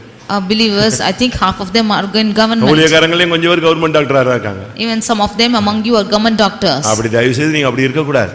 You please do not be like that. சேவை மனப்பான்மையோடு தான் நீங்க விசுவாச பாதையில போகணும். In this path of faith, you should walk with a service mind. ஒருவர் கடித்து பச்சிக்க கூடாது. You should not bite each other. உன்னுடைய வார்த்தையே ஒருத்தனை குணமாக்கிடணும். Your words should heal a person. உன்னுடைய வார்த்தையே ஒருத்தனை எழுப்பிடணும். Your words should raise a person. இயேசு வார்த்தையிலேயே மரித்தோரை எழுப்பினார். Jesus rose up people from the dead அந்த because வார்த்தை of போயிச்சு, their words. லாசரு வெளியே வந்துட்டான். By one word, the Lazarus came out. அந்த பாடியில வாலிப பையனை செத்தவனை தூக்கிட்டு போறாங்க. They're carrying up the lad in that corpse. இயேசு அந்த ஸ்திரீயுடைய கண்ணீரை பார்த்து அந்த வாலிபனை எழுப்பி விட்டார். Jesus, looking at the tear of that mother, he raised up that lad. உங்க வார்த்தை எல்லாம் எப்படி இருக்கு? How are your words? சொல்லுங்க. உங்களுடைய வார்த்தைகள் ஆபரேஷன் பண்ணி தான் ஆளை குத்தி கொன்றுதா?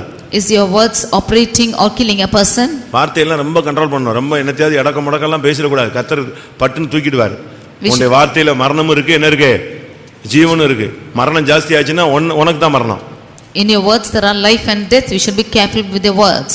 ஒருத்தனை துக்கப்படுத்திட்டேன்னா நீ உடனே போய் மன்னிப்பு கேட்கணும். If you are grieving a person by your words, you go and ask pardon. உன்னுடைய வார்த்தையில ஒருத்தன் காயப்பட்டானா உடனே அந்த காயத்தை நீ தான் என்ன செய்யணும், ஆற்றணும். அப்படித்தான் சொல்லியிருக்கு. எவன் நிமித்தம் அந்த வேதனை உண்டாச்சோ அவனால தான் அது என்ன செய்ய முடியும், அந்த வேதனையை நீக்க முடியும். If anyone is hurt by your words, you should go and set right to that person by whom you have என்னத்தையோ wounded. பேசிட்டு என்னத்தையோ நீ சுத்திட்டு அலையக்கூடாது. உன் காலங்கள்லாம் கர்த்தருடைய கரத்துல இருக்கு, பட்டுன்னு புடுங்கிடுவாரு வேரோட. You should not speak anything and roam about as you wish, because your times are in the hands of the Lord. வார்த்தை ரொம்ப கவனமா இருக்கணும். You should be careful with your words. உன்னுடைய வார்த்தைகள் ஒருத்தனை குணமாக்கணுமே தவிர ஒருவனுடைய மரணத்துக்கு காரணமா இருக்க கூடாது. Your words should heal a person and should not be a cause to his death. ஏசாயா 1:6 Isaiah chapter 1 verse 6. வைத்தியனுடைய வேலை என்ன தெரியுமா? What is the name or work of the physician? சுத்தமாக்கக்கூடிய வேலை. He is to clean the wounds. இங்க என்ன நடந்துச்சு? சுத்தமே ஆகல. Here it was not cleaned at all. ஏன்னா அது வைத்தியன்டே போகல. Because it did not go to the physician. உள்ளங்கால் தொடங்கி உச்சந்தலை மட்டும் அதிலே சுகமில்லை, அதில் காயம், வீக்கம், நொதிக்கிற ரணம் இருக்கிறது. From the head even unto the foot, it's full of purifying sores and it's not healed. அதில் seal பிதுக்கப்படவில்லை, கட்டப்படவில்லை, எண்ணெயினால் ஆற்றப்படவில்லை. The wounds are not being bound and it's not tied up, nor is it anointed. இந்த seal உள்ள இருந்து septic ஆகி போயிட்டே இருக்கும். This thing within itself is just going on and becoming septic. இந்த சலம் வைக்கிறது, சீல் வைக்கிறதுல ரெண்டு இருக்கு. The purifying sores are in two types. ஒன்னு சாதாரண சீல் வச்சு அதை சுத்தம் பண்ணா சுகமாயிடும். One is becoming sores, and if it is cleaned it will become all right. இந்த கேங்க்ரீன் சொல்லுவாங்க. And when one thing is ganglion, அது அப்படி அல்ல. it's not so. அது ஃபார்ம் ஆயிருச்சுனா சீக்கிரமா ஆளை கொன்றும். If it is formed, it will soon put off a person. அதனால தான் டாக்டர் உடனே இந்த சில கட்டிகள் எல்லாம் பார்த்துட்டு ஐயோ பழைக்க மாட்டான்னு சொல்றதுக்கு காரணம் என்னன்னா அந்த பழுப்பு தன்மையில வித்தியாசம் இருக்கு. அது வேற விதமான அந்த காயத்தை கெடுத்து அது பாடியில லங்ஸ் வரைக்கும் போய் தட்டிரும். We can see that some doctors looking at some boils, they say that this person would not live because that pus is going on even unto the lungs. ஒரு வைத்தியனுடைய வேலை சுத்தமாக்குற வேலை. The work of a physician is to clean. நீ காயப்படுத்த கூடாது. You should not wound. வீக்கத்தை உண்டாக்க கூடாது. You should not cause it to மற்றவர்களுக்கு ரணத்தை நீ உண்டு பண்ண கூடாது. You should not cause it to bruise the others. நீ மற்றவங்களை போய் நீ வேதனைப்படுத்த கூடாது. You should not cause pain to the others. ஆனால் இந்த வைத்தியனுடைய வேலை என்ன தெரியுமா? சுத்தமாக்குதல். The work of a physician is to clean the wound. உனக்குள்ள இருக்கிற சீலெல்லாம் நீயே பிதுக்கி எடு. You yourself should take out the purifying உன் source. ஜீவியத்திலே உன்னுடைய காயத்தை நீயே ஆற்று. You yourself should heal the wounds in your life. உன்னுடைய வேதனைகள் எல்லாம் நீயே மாற்றுகிறதுக்கு தேவசமூகத்துல போய் விழுந்து கிட.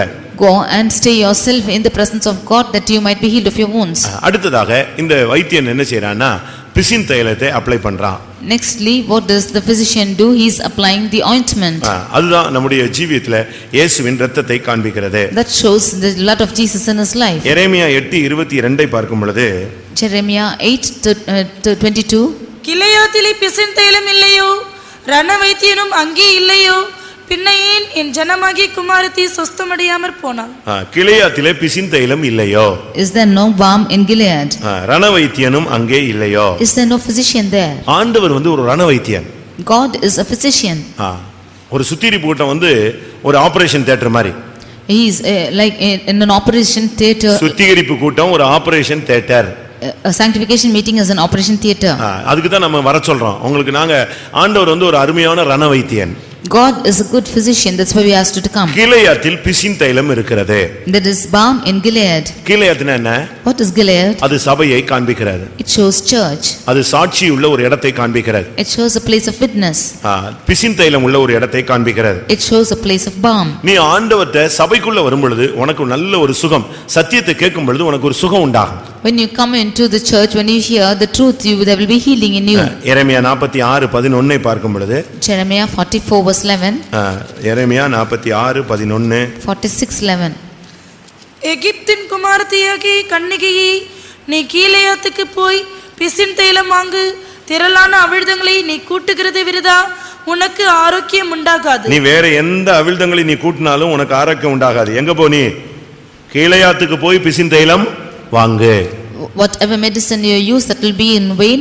You will not be cured. Go to Gilead and take நீ balm. சபைக்கு போய் சத்தியத்தை கேளு.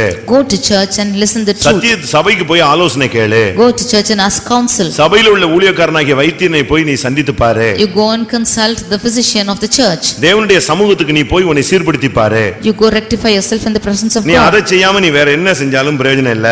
Leaving that, if you do anything else, no use. எரேமியா 51 பார்க்கும் பொழுது Jeremiah chapter 31 8ஆம் வசனத்துல verse 8.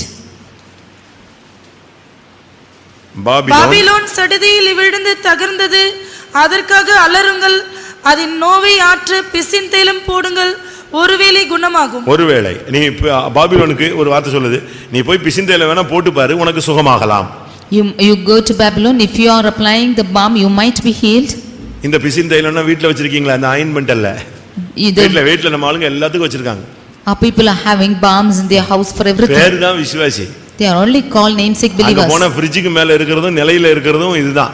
But upon the fridge and everything on the lentils are found these. எல்லாம் உடனடி மருத்துவர், சித்த வைத்தியர்கள் ரெடியா இருக்காங்க.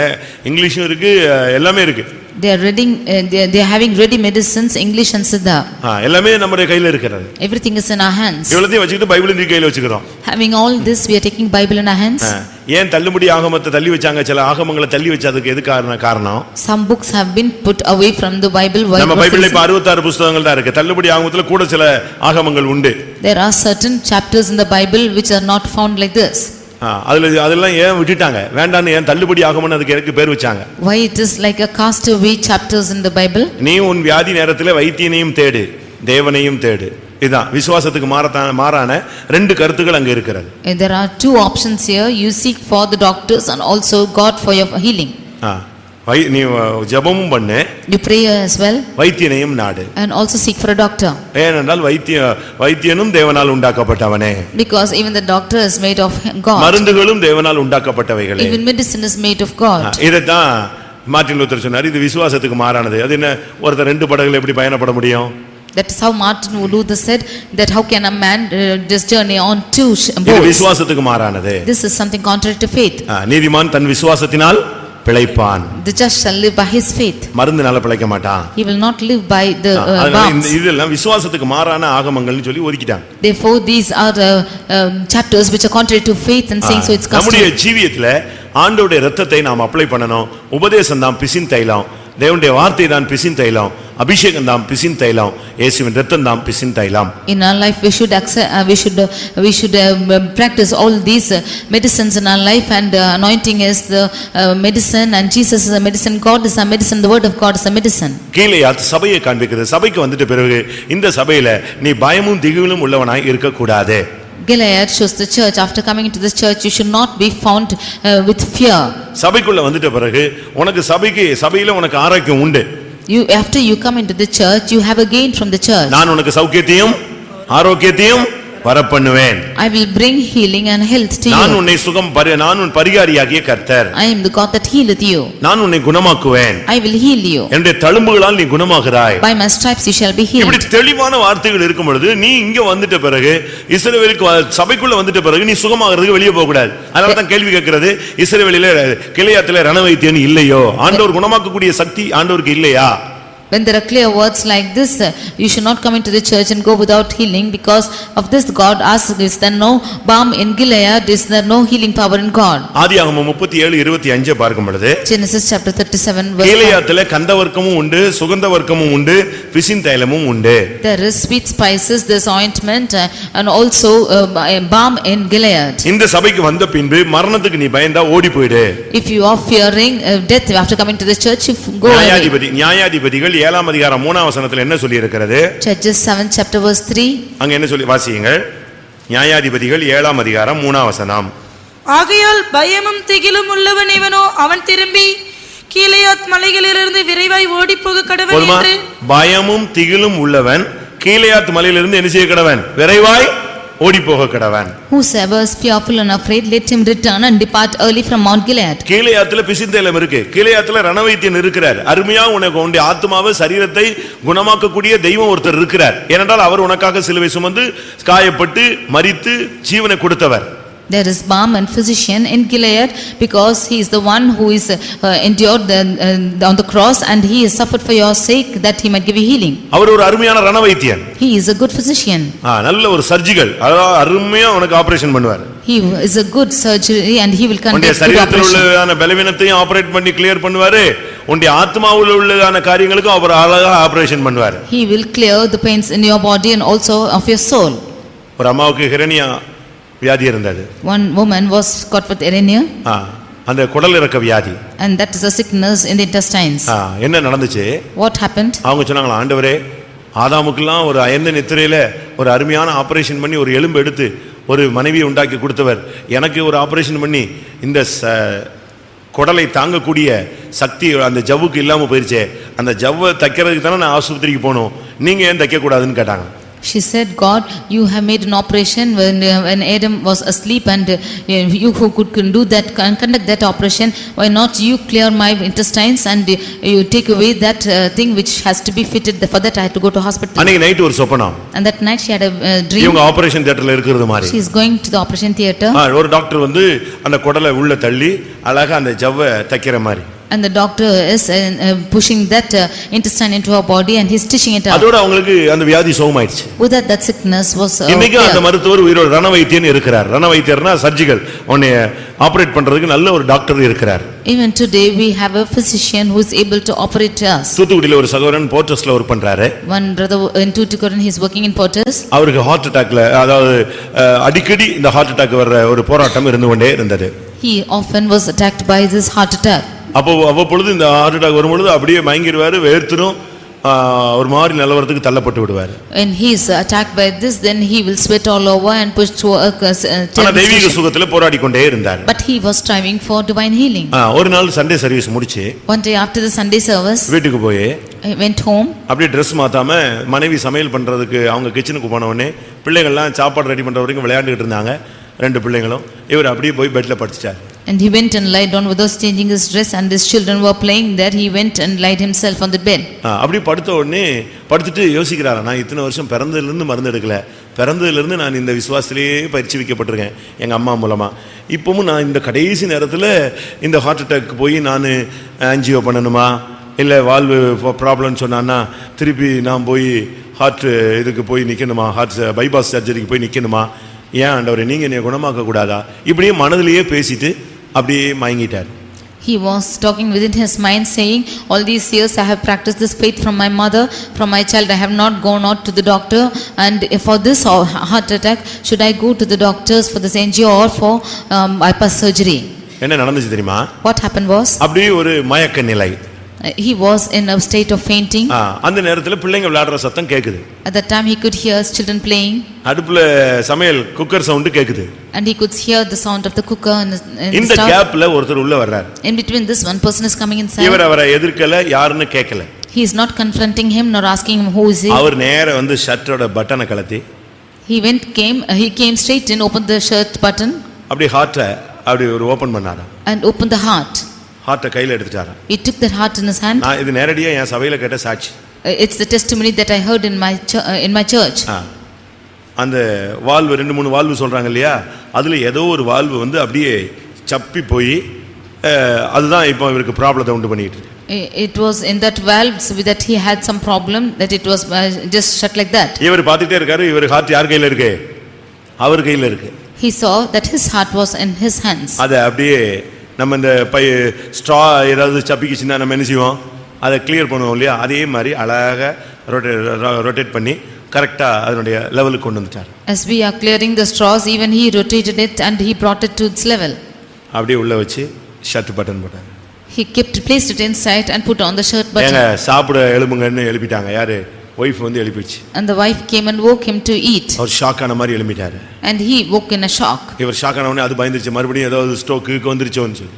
And she was afraid that again a stroke has come. அப்படி அல்ல. It was not so. கர்த்தர் இன்னைக்கு குணமாக்கிட்டார். And the Lord healed him. இன்னைக்கு அவர் ரண வைத்தியனாக இருக்கிறார். Even today the Lord is a physician. நல்ல அருமையா ஆபரேட் பண்ணுவாரு. He will operate well. நீங்க அவர்ட்ட போணும். You should go to him. நீங்க 2-3 மனதோடு நீங்க சுத்திட்டு இருக்க கூடாது. You should not walk away with கிளையத்திலே பிசின் தைலம் இல்லையோ, ரணவைத்தியன் இல்லையோ, பின்ன ஏன் என் ஜனமாகிய குமாரத்தி சொஸ்தமடையாமல் போனாள்? Is there no balm or physician in Gilead? Then why is my daughter not healed? நீ ஒரு வைத்தியன். You are a physician. தேவன் ஒரு வைத்தியர். God is a physician. இயேசு ஒரு வைத்தியர். Jesus is a physician. பரிசுத்த ஆவியானவர் ஒரு வைத்தியர். Holy Spirit is a physician. பரிசுத்த ஆவியானவர் எக்ஸ்ட்ரா ஆர்டினரி பவர். அதாவது அவன் வியாதியில செத்துட்டா கூட கிறிஸ்துவை மரித்தோரிலிருந்து எழுப்பின ஆவி உங்களில் வாசமா இருந்தால் சாவுக்கு ஏதுவான சரீரங்களை உயிர்ப்பிப்பார். Holy Spirit has extraordinary power that even if he is dead of his sickness, he can quicken the ones who are dead, has the resurrecting power and he will quicken. ஒரு குட்டி பையனுக்கு cancer. One small boy had cancer. இன்னைக்கு காலையில அவன் செத்துட்டான்னு சொன்னாங்க. And they said today he is dead. பாடி எல்லாம் blue ஆயிடுச்சு. The body became blue. செத்துட்டான்னு. He was dead. சாயங்காலம் 3 மணிக்கு சொல்றாங்க பாடி ஹீட் ஆயிடுச்சு. பாடி அழுகிடுச்சு, நான் ஒரு மாதிரி போயிடுச்சு, ப்ளூ ஆயிடுச்சுன்னு சொன்னாங்க. சாயங்காலம் 3 மணிக்கு இல்ல, பாடி ஹீட் ஆயிடுச்சு. They who said that his body became blue at evening 3 o'clock, he said that the body was heated. அவங்க எல்லாம் இப்ப ஜெபிச்சிட்டு இருப்பாங்கன்னு நினைக்கிறேன். I think they are all praying. பயங்கரமா போராடிட்டு இருக்காங்க. அந்த ஊரே கிடந்து கத்திட்டு இருக்குது. That whole of the place was எழுப்பிடணும்னு சொல்லி. That God should raise him. மரணத்தோடு அவங்க அபிஷேகத்துல எதிர்த்து நிக்கிறாங்க. They are resisting in their anointing against death. சபைக்குள்ள வரும் பொழுது உனக்கு ஒரு விடுதலை. When you go to the church, you are healed. தேவன் பரிகாரி, இயேசு பிதா பரிகாரியாக தேவன், குமாரன் உன்னை குணமாக்கக்கூடிய வல்லமை உள்ளவர், ஆவியானவரும் உன்னை குணமாக்கக்கூடியவர். God is a physician, even so the Son will heal and the Holy Spirit also will heal. ஒவ்வொரு ஊழியக்காரனும் வைத்தியன், ஒவ்வொரு விசுவாசியும் வைத்தியன். புதிதா வந்தாலும் இயேசுவின் வசனத்தை நீ விசுவாசித்தால் உன் மூலமாய் தேவன் அவனை மற்றவர்களை குணமாக்கக்கூடிய சக்தியை வெளிப்படுத்துவார். Every believer or a servant of God is a physician too, and even if you are a newcomer, if you believer on the Lord Jesus, the Lord will make healing through you. நீதிமொழிகள் 17:22 பார்க்கும்போது Proverbs 17:22 மனமகிழ்ச்சியே நல்ல ஔஷதம். A merry heart good medicine. மனமகிழ்ச்சி நல்ல ஔஷதம். English நீதிமொழிகள் 17:22. A merry heart doeth like good medicine. Good medicine. மனமகிழ்ச்சி வந்து நல்ல ஒரு மருந்து. A merry heart is like good medicine. நீ வந்து சந்தோஷமா இருந்தாலே போதும், உன்னுடைய வாழ்க்கையில அதுதான் மருந்து, உனக்கு வியாதியே வராது. If you are happy, then it's a medicine, you will not become sick. மூஞ்சி தூக்கி போட்டுட்டே முகவாடலாவே முகநாடி வேறுபட்டே சுத்தாத. You do not walk about with a drowsy face. கப்பல் கவுந்த மாதிரியே சுத்திட்டு இருப்பாங்க. Some of them will wander like the ship is being drowned. ஒரு சின்ன காரியம்னாலும் அப்படியே சோர்ந்து விடாய்த்து வியாதியஸ்தராய் படுத்துக்கிறது ஒரு 3 நாளைக்கு. Even for a small thing you becoming weary and faint and என்ன ஆனாலும் சரி, நான் கர்த்தருக்குள் மகிழ்ச்சியா இருப்பேன். Whatever might happen, I will be cheerful in the Lord. என்ன வந்தாலும் சரி. Whatever might happen. மந்தையில முதல்ல ஒண்ணுமே இல்லாம போனாலும், ஒண்ணுமே பலன் கொடுக்காம போனாலும், ஒண்ணுமே இல்ல ரிசல்ட் வந்து ஒண்ணுமே இல்ல. ஆனா உனக்குள்ள என்ன இருக்கணும்? நான் கர்த்தருக்குள் மகிழ்ச்சியா இருப்பேன், என் தேவனுக்குள் நான் களி கூறுவேன். அதுதான் உனக்கு மருந்து. Even if there's nothing in the flock, even if nothing is there for you, you should be cheerful in the Lord. That is your health. உன்கிட்ட அந்த மருந்து, வைத்தியனே உன்கிட்ட அந்த மருந்து இருக்கா? Do you have this medicine? யோசிச்சு பாருங்க. Just think and see. வைத்தியர்களாகிய உங்களிடத்துல என்னிடத்துல அந்த மருந்து இருக்கா? You who are physicians, do you have this medicine in you? சில டாக்டர்ட்ட போனீங்கன்னா அந்த ப்ளூ மருந்து வச்சிருப்பான். என்னத்துக்கு போனாலும் அந்த ப்ளூ மருந்து ஊத்தி விட்டுருவான். Some of them will have a blue medicine and the doctors will pour out for everything that same medicine. எல்லா ஸ்கூல்லயும் ஒரு டிஞ்சர் வச்சிருப்பான். என்னத்தை அடிபட்டு பையன் தலை உப்பர விழுந்து வந்தாலும் அதை போட்டு விட்டுருவான். அவன் ஏற்கனவே கத்திட்டு வருவான், இதை போட்ட உடனே இன்னும் கத்துவான். In all schools they will have tincture, and when one person is wounded they will apply this and he will shout the more. நம்ம அப்படி இருக்க கூடாது. We should not be like that. உனக்குள்ள ஒரு மருந்து இருக்கு. என்ன மருந்து? You have a medicine within you. மன மகிழ்ச்சியே நல்ல ஒரு மருந்து. A merry heart is like a good medicine. வேற ஒரு மருந்து தேவையே கிடையாது. No other medicine is needed for you. ஒரு சின்ன காரியம் வந்த உடனே சோர்ந்து விடாய்த்து பின்வாங்கி ஓடி போய் பைபிளை கீழ போட்டு அப்படியே கூட்டத்துக்கு வந்தாலும் 4 தூணுக்கு பின்னால 7 தூணுக்கு பின்னால போய் உட்கார வேண்டிய அவசியம் கிடையாது. When a small matter comes, it's not needed for you to throw away your Bible and leave all your joyfulness, and when even if you come for the meeting, மன மகிழ்ச்சி, சந்தோஷமா இரு. You be merry. மறுபடியும் சொல்லுகிறேன், கர்த்தருக்குள் சந்தோஷமா இருங்கள் தான் இயேசு சொன்னார். Again I say, you rejoice in the Lord. சில வைத்தியர்கள் இருக்காங்க. Some what doctors are there? அவங்க எப்படிப்பட்ட வைத்தியர்கள் தெரியுமா? What physicians are they? நல்லவனை போய் குழப்பிக்கிட்டே இருப்பான். They will go and confuse a good person. பிணியாளிக்கு தான் வைத்தியம் தேவை, யாருக்கு வைத்தியம் தேவை இல்ல. Only for those சுகமா இருக்கிறவனுக்கு என்ன கிடையாது, தேவை இல்ல. There is no need for a physician for a good person. மத்தேயு 9:12 சொல்லி இருக்கிறது, பிணியாளிக்கு தான் வைத்தியம் தேவை. Matthew 9:12 it is said, it's for the sick person you need a physician. பிணியாளிகளுக்கு தான் நீங்க வைத்தியனா செயல்படணும். நல்லவனை போட்டு குழப்பிட்டு இருக்க கூடாது. It is for a sick person you need to serve and not a good person. நீங்க பிணியாளிகளுக்கு வைத்தியனா இல்ல விட்டா நல்லா இருக்கிறவனுக்கு போய் வைத்தியம் பண்ணிட்டு இருக்கீங்களா? Are you a physician to the one who are healed or those who are whole? யோபு 13:4 ஒரு வைத்தியன் இருக்கிறான். In Job 13:14 there is நீங்க எந்த வைத்தியர்கள்னு இப்ப செக் பண்ணணும். You check as to what physician are you. நீதி நான் முதலாவது சொன்ன மத்தேயு 9:12 அது பிணியாளிகளுக்குள்ள வைத்தியன். இரண்டாவது வைத்தியன் யாரு? யோபு 13:4 நீங்கள் பொய்யை பிணைக்கிறவர்கள், நீங்கள் எல்லாரும் காரியத்துக்கு உதவாத வைத்தியர்கள். காரியத்துக்கே உதவாத வைத்தியர்கள். திருப்பி என்னத்துக்கு இவன் வைத்தியனா இருக்கிறான்? Ye are physicians of no value. What is he a physician for? காரியத்துக்கு உதவாத வைத்தியர்கள். They are physicians of no value. முதலாவது பிணியாளிகளை கவனிக்காம இருக்கிற வைத்தியன் இருக்கிறான். Firstly, the physicians who are not looking on the sick. பாதிக்கப்பட்ட ஜனங்களுக்கு நீங்க உதவி செய்யணும். You should help the sick people. நல்லா இருக்கிறவனுக்கு போய் நீ செக் பண்ணிட்டு இருக்க வேண்டிய அவசியம் கிடையாது. There's no need for you to check those who are in good need. நீ பாதிக்கப்பட்டவன்ட்ட போய் ஆறுதல் சொல்லு, பாதிக்கப்பட்டவனுக்கு உதவி செய். நல்லா இருக்கிறவனுக்கு உதவி செஞ்சு என்ன பிரயோஜனம்? What is the use of you going and helping those who are in good health? You go சாப்பாடு இல்லாதவனுக்கு சாப்பாடு கொடு. சாப்பாடு இருக்கிறவனுக்கு இன்னொரு பிளேட்டை கொண்டு போய் கொடுத்து என்ன பிரயோஜனம்? You go give food to the ones who are don't having food, and what's the use for you to feed the ones who are having food? யோபுவினுடைய நண்பர்களை குறித்து தான் சொல்லி இருக்கு, காரியத்துக்கு உதவாத வைத்தியர்கள். The friends of Job are called as physicians of no value. அவங்க எல்லாம் காரியத்துக்கு உதவாதங்க. ஒரே பிரசங்கம் தான் பண்ணானே தவிர ஒருத்தனுக்கும் செயல் இல்லாத ஆளுங்க. They will only preach but have no work in them. லொடலொடன் பேசிட்டே இருப்பான். They will keep on speaking. பேசி பேசி பேசி பேசி பேசி அந்த உத்தமனை போட்டு உயிரை வாங்கிட்டானுங்க. They kept speaking and made vain in the one who was upright. சில வீடுகளில் இந்த மனைவிமாருக்கு இந்த ஆவி இருக்கு, காரியத்துக்கு உதவாத வைத்தியர்களாக. Some of them the wives are having the spirit as the physicians of no value. பேசிட்டே இருப்பாங்க. அதனால தான் தூக்கத்துல கூட பேச ஆரம்பிச்சறாங்க. They will keep on speaking in for good things. அவங்க வாட்டுக்கு இந்த சிம்சோனுடைய வைஃப் இருக்கா, அது ஒரு ஆவி. சிம்சோன் வைஃப் இல்ல, சிம்சோன் போய் படுத்திருந்த ஒரு வீட்டுல ஒரு பெண் இருந்தா, அவ இவனை போட்டு அலட்டிக்கிட்டே இருப்பா. 24 hours அவளுக்கு அதே மைண்ட் தான் ஓடிட்டே இருக்கும். Samson went and lied in one house that was a woman there. She kept on tormenting him for 24 hours. Christmas வர்றதுக்கு 7 மாசத்துக்கு முன்னாலேயே Dress வாங்கணுமாங்க ஒரு சிலர். Even before 7 months. இப்பமே சொன்னாதான் அவருக்கு ஞாபகத்துல வருமா? 7 months before Christmas they will ask for dress because they should remind him even now. என்ன ஆவி பூந்துருச்சு பாத்தீங்களா? See what spirit has gone into them. நமக்குள்ள இப்படி அலட்ற ஆவி இருக்கா? காரியத்துக்கு உதவாது. இந்த 3 நண்பர்களும் வந்து பேசி பேசி பேசி அருமையான உத்தமனை புலம்ப வச்சிட்டானுங்க. These 3 friends came and kept on speaking, and he made him to lament who was an upright person.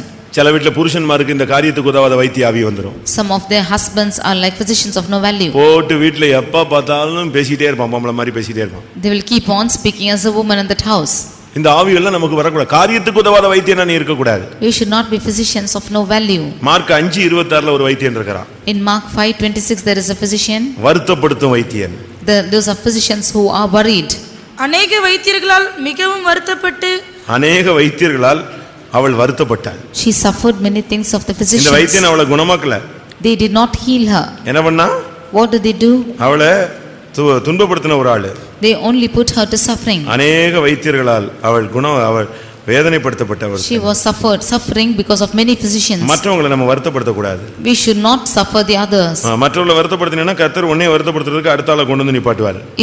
If we are grieving the others, the Lord will bring another. நீ எந்த அளவின்படி அளக்கறாயோ அந்த அளவின்படியே நீ அளக்கப்படுவாய். To the measure you meet, to that measure you will be met. அநேக வைத்தியர்களால் அந்த பெண் மிகவும் வருத்தப்பட்டாள். That woman was suffering because of many physicians. வியாதினால் வருத்தப்பட்டாள்னு சொல்லாம இப்ப எங்க போயிருச்சு? வியாதி போய் இப்ப யாருனால வருத்தப்படுறா? வைத்தியர்களால் வருத்தப்படுறா. She is not suffering because of a sickness but by many physicians. வெளிய இருக்கிற பிரச்சனை தாண்டிட்டு இப்ப வீட்ல இருக்கிற சமாதானம் இல்லாம வீட்லயே பயங்கர பிசாசா போராட்டமா இருக்கு. Not the peace outside, even the house it is tormenting and Satan is working well in the house. லூக்கா 8ஆம் அதிகாரத்துல பார்க்கும் பொழுது Luke's Gospel chapter 8. அநேக பணத்தை அவனுக்காக ஆஸ்திகள் எல்லாம் வைத்தியர்களுக்கு செலவழித்தாள். She gave Luca all 8:43. 8:43. அப்பொழுது 12 வருஷமாய் பெரும்பாடுள்ளவளாய் இருந்து தன் ஆஸ்திகளை எல்லாம் வைத்தியர்களுக்கு செலவழித்து தன் ஆஸ்திகளை எல்லாம் வைத்தியருக்கு செலவழித்தாள். சில வைத்தியர் இருக்காங்க பணத்தை எல்லாம் செலவழிச்சுக்கிட்டே, நீங்க 30,000 ரூபாய் கட்டுங்க, ஒரு 80,000 ரூபாய் கட்டினா ஆள் பிழைப்பாரு, இல்லைன்னா இன்னும் அரை மணி நேரத்துல செத்துருவாருமா. There are some physicians who say that you pay 30,000 or 80,000, within half an hour this person will die otherwise. அவன் சாக போவான். நீ ஃபீஸ் கட்டினாதான் நான் என்ன செய்வேன், ஆபரேட்டே பண்ணுவேன்னு சொல்லுவான். அவன் செத்துருவான் ஆபரேஷன் பண்ணலன்னா. அந்த லெவலில் இருக்கும். அவனுக்கு ட்ரீட்மெண்ட் கொடுக்கறது கூட ஃபர்ஸ்ட் எய்ட் கூட பண்ண மாட்டான். கட்டுங்க 50,000 கட்டுங்கன்னு. அவன் எப்படி அதெல்லாம் யோசிக்க மாட்டான். மனிதாபிமானமே இல்லாம பணம் தான் குறிக்கோள். இப்படிப்பெல்லாம் சில குடும்பங்கள் இருக்காங்க. He will be on the verge to death without any humanitarian basis. He will ask for 50,000 to pay. Only then he will do that thing. And some families are found in this aspect. அதுபோல ஒரு சில சகோதரிகள் ஒரு சில சகோதரர்கள் இருக்காங்க. பணம் பணம் பணம் செலவழிக்கணும், ஆஸ்திகள் எல்லாம் செலவழிக்கணும், அப்படிதான் எல்லாத்தையும் அழிச்சிடணும். இப்படிப்பட்ட ஆவி இருந்துச்சுன்னு சொன்னா நீ காரியத்துக்கு உதவாத ஒரு வைத்தியன், செலவழிக்கக்கூடிய வைத்தியன். Some brothers or sisters are like this to spend all their money. If they are found like this, then you are physicians of no value. நீ ஒரு வைத்தியன். You are a physician. நீ மனம் திரும்பினால் உனக்கு சுகம் உண்டாகும். If you should repent, you will be healed. உன் இருதயம் நொறுங்கினால் உனக்கு சுகம் உண்டாகும். If you are contrite in your heart, you will be healed. உன் வழியை மாற்றினால் சுகம் உண்டாகும். If you change your ways, you will be healed. இப்ப நம்ம மனம் திரும்ப குடியை விட்டுருங்க, சிகரெட்டை விட்டுருங்க, கெட்ட பழக்க வழக்கங்களை விட்டுருங்க, விபச்சாரத்தை விட்டுருங்க அப்படின்னு சொன்னா இது மதம் மாற்றம்னு சொல்றான். Today, if we say you leave smoking, drinking, and you leave the adultery, and then they say that we are changing, converting them to religion. நம்ம பாவத்தை விடணும்னு சொன்னா அதுக்கு பேர் என்ன சொல்றான்? மதம் மாற்றம்னு சொல்றான். If we ask them to leave sin, then they say that they are converting. இப்ப டாக்டர்ட்ட போனா அவன் என்ன சொல்றான்? சிகரெட்டே குடிக்காத அப்படிங்கறான். அது மனம் திரும்புதலா? When you go to the doctor, they say don't smoke at all. Is that இனிமே சாராயமே குடிச்சேன்னா குடல்லாம் ஓட்ட விழுந்துரும், நீ செத்து போயிடுவேன்னா அது மனம் திரும்புதலுக்கு ஒரு அது மதமாற்றமா? அது if you drink arak, then all your intestines will be spoiled. Is that converting religion? கெட்ட பழக்க வழக்கத்தை நிறுத்துன்னு சொல்றான். We are asking to stop bad habits. அப்போஸ்தலர் 3:20 சொல்லிருக்கு, நீ மனம் திரும்பு, நீ சுகமாவாய். In Acts 3:20 we see you repent and you shall be healed. 147ஆம் சங்கீதம் 3ஆம் வசனத்துல இருதயம் நொறுங்குண்டால் கர்த்தர் உன்னை குணமாக்குவார். Psalm 147 verse 3, if you are having a broken heart, then the Lord will heal you. ஏசாயா 57:18 சொல்லுது, உன் வழியை மாத்து, உன் ரூட்டை மாத்து, கர்த்தர் உன்னை குணமாக்கிடுவாரு. Isaiah 57:18, you change your ways and the Lord will heal you. இந்த வேத வசனத்தின்படி நம்முடைய ஜீவியத்திலே நாம் ஒரு வைத்தியர்கள். According to the word of God, we are physicians in our life. நாம் பிரியமான வைத்தியர்களாய் மாற வேண்டும். We should become a pleasing physician. யார் பிரியமான வைத்தியன்? Who is a pleasing physician? சொல்லுங்க. கொலோசியர் 4:14 ஒரு வைத்தியர் இருக்கிறார். அவருக்கு பேரு பிரியமான வைத்தியர். இங்க ரோட்ல எழுதி போட்டிருப்பான் கைராசியான வைத்தியர்னு. ஆனா பைபிள்ல ஒரு வைத்தியன் இருக்கான். அவன் யாரு? பிரியமான. வாசிங்க கொலோசியர் 4:14. Colossians 4:14. பிரியமான வைத்தியனாகிய லூக்காவுக்கு பேர் என்னது? அவங்க டாக்டருக்கு படிச்சவன். ஆனா அவனுக்கு அவனுடைய கேரக்டர்ல உள்ள தன்மை என்னன்னா ரொம்ப பிரியமானவன். Luke had studied to the doctor, but his character was very beloved. அவர்தான் லூக்கா எழுதின சுவிசேஷத்தையும் அப்போஸ்தலர் நடபடிகளையும் எழுதினதாக எண்ணப்படுகிறார். It seems that he has written the Acts of Apostles and Luke. அவன் எப்படிப்பட்ட ஆள் தெரியுமா? What kind of man was he? லூக்கான்னா ஒளி கொடுக்கிறவன் அர்த்தம். Luke means he is bringing light. லூக்கான்னு சொன்னா என்ன அர்த்தம்?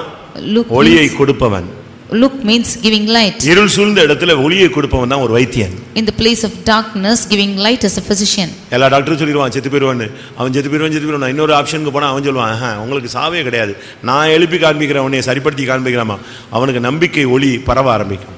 All of them will say that he will die, but when you go to a doctor, he'll say that you will not die, I will raise you up, then he will have hope within him. இந்த பிரியமான வைத்தியர்கள் என்ன செய்றாங்க?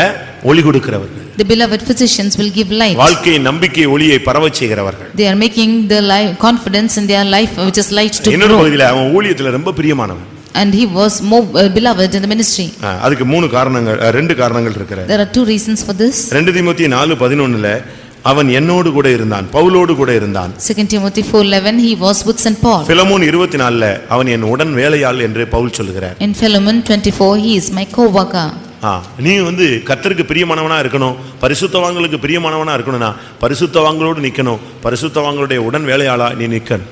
If you should be the beloved of God unto the saints, you should stand with the saints and also a co-worker with them. அதனால தான் அவர் இவனை பத்தி எழுதுறாரு, பிரியமான லூக்கா. That is why he said that he is a beloved. பிரியமான வைத்தியனாகிய லூக்கா. He is Luke who is beloved physician. அவன் என்னோடு கூட ஜெயிலிலே இருப்பான். And he will always do what he pleases. என்னோடு கூட சுவிசேஷ வேலையும் செய்வான். He will do the gospel work with me. அவன் வைத்தியன் அப்படி இப்படிலாம் சொல்லிட்டு போறது இல்ல.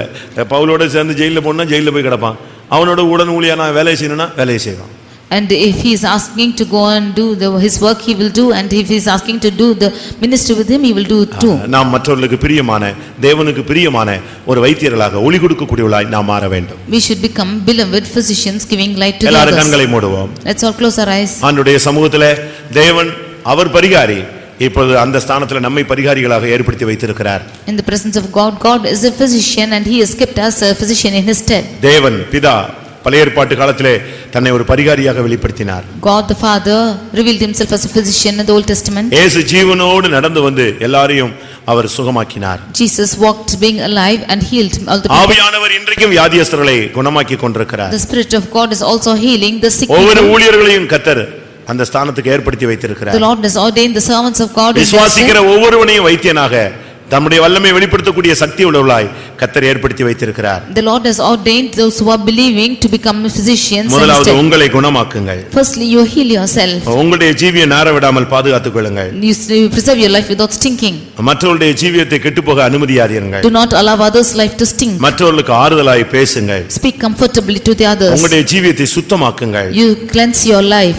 மற்றவருடைய ஜீவியத்தின் சுத்திகரிப்புக்காக உதவி செய்யுங்கள். You go and help the others to be sanctified. சபைக்கு செல்லுங்கள். You join the church. அங்கே ரணவைத்தியன் உண்டு. And there is அங்கே சத்தியம் உண்டு. There is truth there. உபதேசம் உண்டு. There is doctrine there. ஆழமான தன்மைகள் உண்டு. There are deep things there. கர்த்தர் உன்னை குணமாக்குவார். The Lord will heal you. நீ குணப்பட்ட பின்பு மற்றவனை குணமாக்கச் செல். After you heal yourself, you heal the others. தயவு செய்து யாரும் காரியத்துக்கு உதவாத வைத்தியர்களாக, அலட்டக்கூடியவர்களாக, அதிகமாக பேசக்கூடியவர்களாக இராதீர்கள். Do not be a physicians who are of no use, who speak much and become. மற்றவர்களை வருத்தப்படுத்தக்கூடியவர்களாக இருக்காதீர்கள். Do not be the ones who are accusing the others. வீணாக செலவு வைக்கக்கூடியவர்களாக இருக்காதீர்கள். Do not be the ones who are bringing vain கர்த்தருடைய சமூகத்திலே things. பிரியமானவர்களாய் மாறுங்கள். Be the ones who are pleasing in the sight of the Lord. அவரோடு கூட இருங்கள். You be with him. அவருடைய ஜனங்களோடு கூட இருங்கள். Be with his people. அவருடைய பரிசுத்தவான்களோடு நன்மை தீமையில நில்லுங்கள். We stand with the saints of God in good and bad. கர்த்தர் நம் மூலமாய் தம்முடைய வல்லமையை வெளிப்படுத்துவாராக. The Lord will reveal his power through us. நம்மை குணமாக்குவது மாத்திரமல்ல, நாம் மற்றவர்களையும் குணமாக்க வேண்டும். Not only healing us, we should heal the others. அந்த அதிகாரம் அந்த வல்லமை நமக்கு தேவன் கொடுத்திருக்கிறார். The Lord has given this power. ஒரு விசை இந்த மாலை வேளையிலே அந்த வல்லமை அதிகாரத்தை நாம் சுவீகரித்துக் கொள்வோம். Once again let us get that same power and கர்த்தாவே மறுபடியும் உம்முடைய வல்லமையினாலும் அதிகாரத்தினாலும் என்னை நிரப்பும், என்னையும் பலப்படுத்தும், மற்றவர்களை நான் சரிப்படுத்த எனக்கு உதவி செய்யும். Lord, fill me with that power and authority to rectify myself and also heal the others. கர்த்தர் அந்த வல்லமை அதிகாரத்தை மறுபடியும் ஒரு விசை நமக்கு தரும்படியாக எல்லாரும் காத்திருப்போம். That the Lord might give us that power and authority to us. Once again let us கர்த்தர் அந்த வல்லமையினால் நம்மை நிரப்புவாராக. The Lord will fill us with that power. வைத்தியர்களாய் நாம் இந்த பூமியிலே காணப்படுவோம். Let us be as physicians and workers. Amen. Praise the Lord, praise the Lord, praise the Lord, praise the Lord, praise the Lord. Hallelujah. Rikkarabala tirikkarabala kathikkarabala kathirikkarabala kathiradia. Hallelujah, hallelujah, hallelujah, hallelujah, hallelujah. ஆமென். ஞானமுள்ளவனுடைய நாவு ஔஷதம். ஹல்லேலூயா. இனிய சொற்கள் எலும்புகளுக்கு ஔஷதம். மன மகிழ்ச்சியே நல்ல ஔஷதம். ஹல்லேலூயா. உனக்குள் ஒரு மருந்தை கர்த்தர் வைத்திருக்கிறார். அதுதான் கிருபை, வார்த்தை, வல்லமை. ஹல்லேலூயா, ஹல்லேலூயா, ஹல்லேலூயா. நீங்க ஜெபித்து யாருக்காவது சுகமா இருக்கா? ஆமென். கட்டாயம் சுகம் உண்டாகும். ஹல்லேலூயா. விசுவாசத்தோடு ஜெபியுங்கள். ஹல்லேலூயா, ஹல்லேலூயா, ஹல்லேலூயா. நீ தேவனுடைய வல்லமையினால் இரவெல்லாம் ஜெபித்து உன்னுடைய தேவனுடைய கிருபையினாலும் வல்லமையினாலும் அதிகாரத்தினால் நீ நிரப்பிக் கொள்ள வேண்டும். ஆமென். உன்னுடைய ஊழியத்திலும் உன்னுடைய வாழ்க்கையிலும் உன்னுடைய எல்லா இடங்களிலும் நீ தேவனுடைய வல்லமையை உனக்குள்ளிருந்து வெளியே செல்வதை, அநேகரை குணமாக்குவதை நீ அனுபவிக்க வேண்டும், உணர வேண்டும்.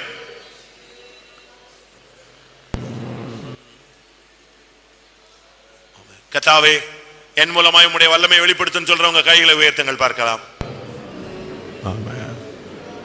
என் மூலமாய் உம்முடைய வல்லமையை வெளிப்படுத்தும் என்று சொல்லுகிறவர்கள் கரங்களை உயர்த்துங்கள். ஹல்லேலூயா. திக்கரபல கத்திரபானியா திக்கரபல திடா திடா திடா திடா. ஆமென், ஆமென். உங்கள் மூலமாய் கர்த்தர் பிசாசுகளை துரத்துவார். ஹல்லேலூயா. உங்கள் ஜெபங்கள் கேட்கப்பட்டு கர்த்தர் அநேகரை சுகமாக்க போகிறார், அநேகரை எழுப்ப போகிறார். இதோ அந்த வல்லமையின் கிருபையை நீங்கள் பெற்றுக்கொள்ளுங்கள். ஹல்லேலூயா. உங்கள் வாழ்க்கையிலும் மாற்றம், மற்றவருடைய வாழ்க்கையிலும் ஒரு ஆசீர்வாதம். ஆமென். அந்த வல்லமைக்காக இடம் கொடுங்கள். ஹல்லேலூயா. ஏதபாதியா ரபாகா திடாபாதியோ திடிபிடிபிக ரபாகா ரபாகா திடா. ஹல்லேலூயா, ஹல்லேலூயா. விசுவாசத்தோடு போய் ஜெபியுங்கள். கர்த்தர் இன்னைக்கு இந்த மாலை வேளையில அவனை வைத்தியனாய் மாற்றுகிறார், அபிஷேகத்தினால் நிரப்புகிறார், வல்லமையினால் இடை கட்டுகிறார். ஆமென். அதிகாரத்தை உனக்கு புதுப்பிக்கிறார்.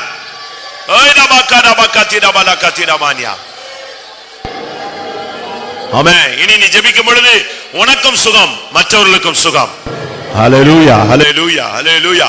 உனக்கு விடுதலை, மற்றவர்களுக்கு விடுதலை. ஹல்லேலூயா. பவுல் சொல்லுகிறார், எனக்கும் இறங்கினார், எப்பாபிரா தீத்துவுக்கு இறங்கினார். ஹல்லேலூயா. மரணத்துக்கு ஏதுவான வியாதிப்பட்ட எப்பாபிரா தீத்துவுக்காக பவுல் ஜெபித்த பொழுது, ஹல்லேலூயா, எப்பாபிரா தீத்துவுக்கு இறங்கினார். ஹல்லேலூயா, ஹல்லேலூயா, ஹல்லேலூயா. துக்கத்தின் மேல் துக்கம் இராதபடி எனக்கும் தேவன் இறங்கினார். ஹல்லேலூயா. உன் மூலமாய் உனக்குள்ள வல்லமை இறங்கட்டும், மற்றவர்களுக்குள்ள வல்லமை செல்லட்டும்.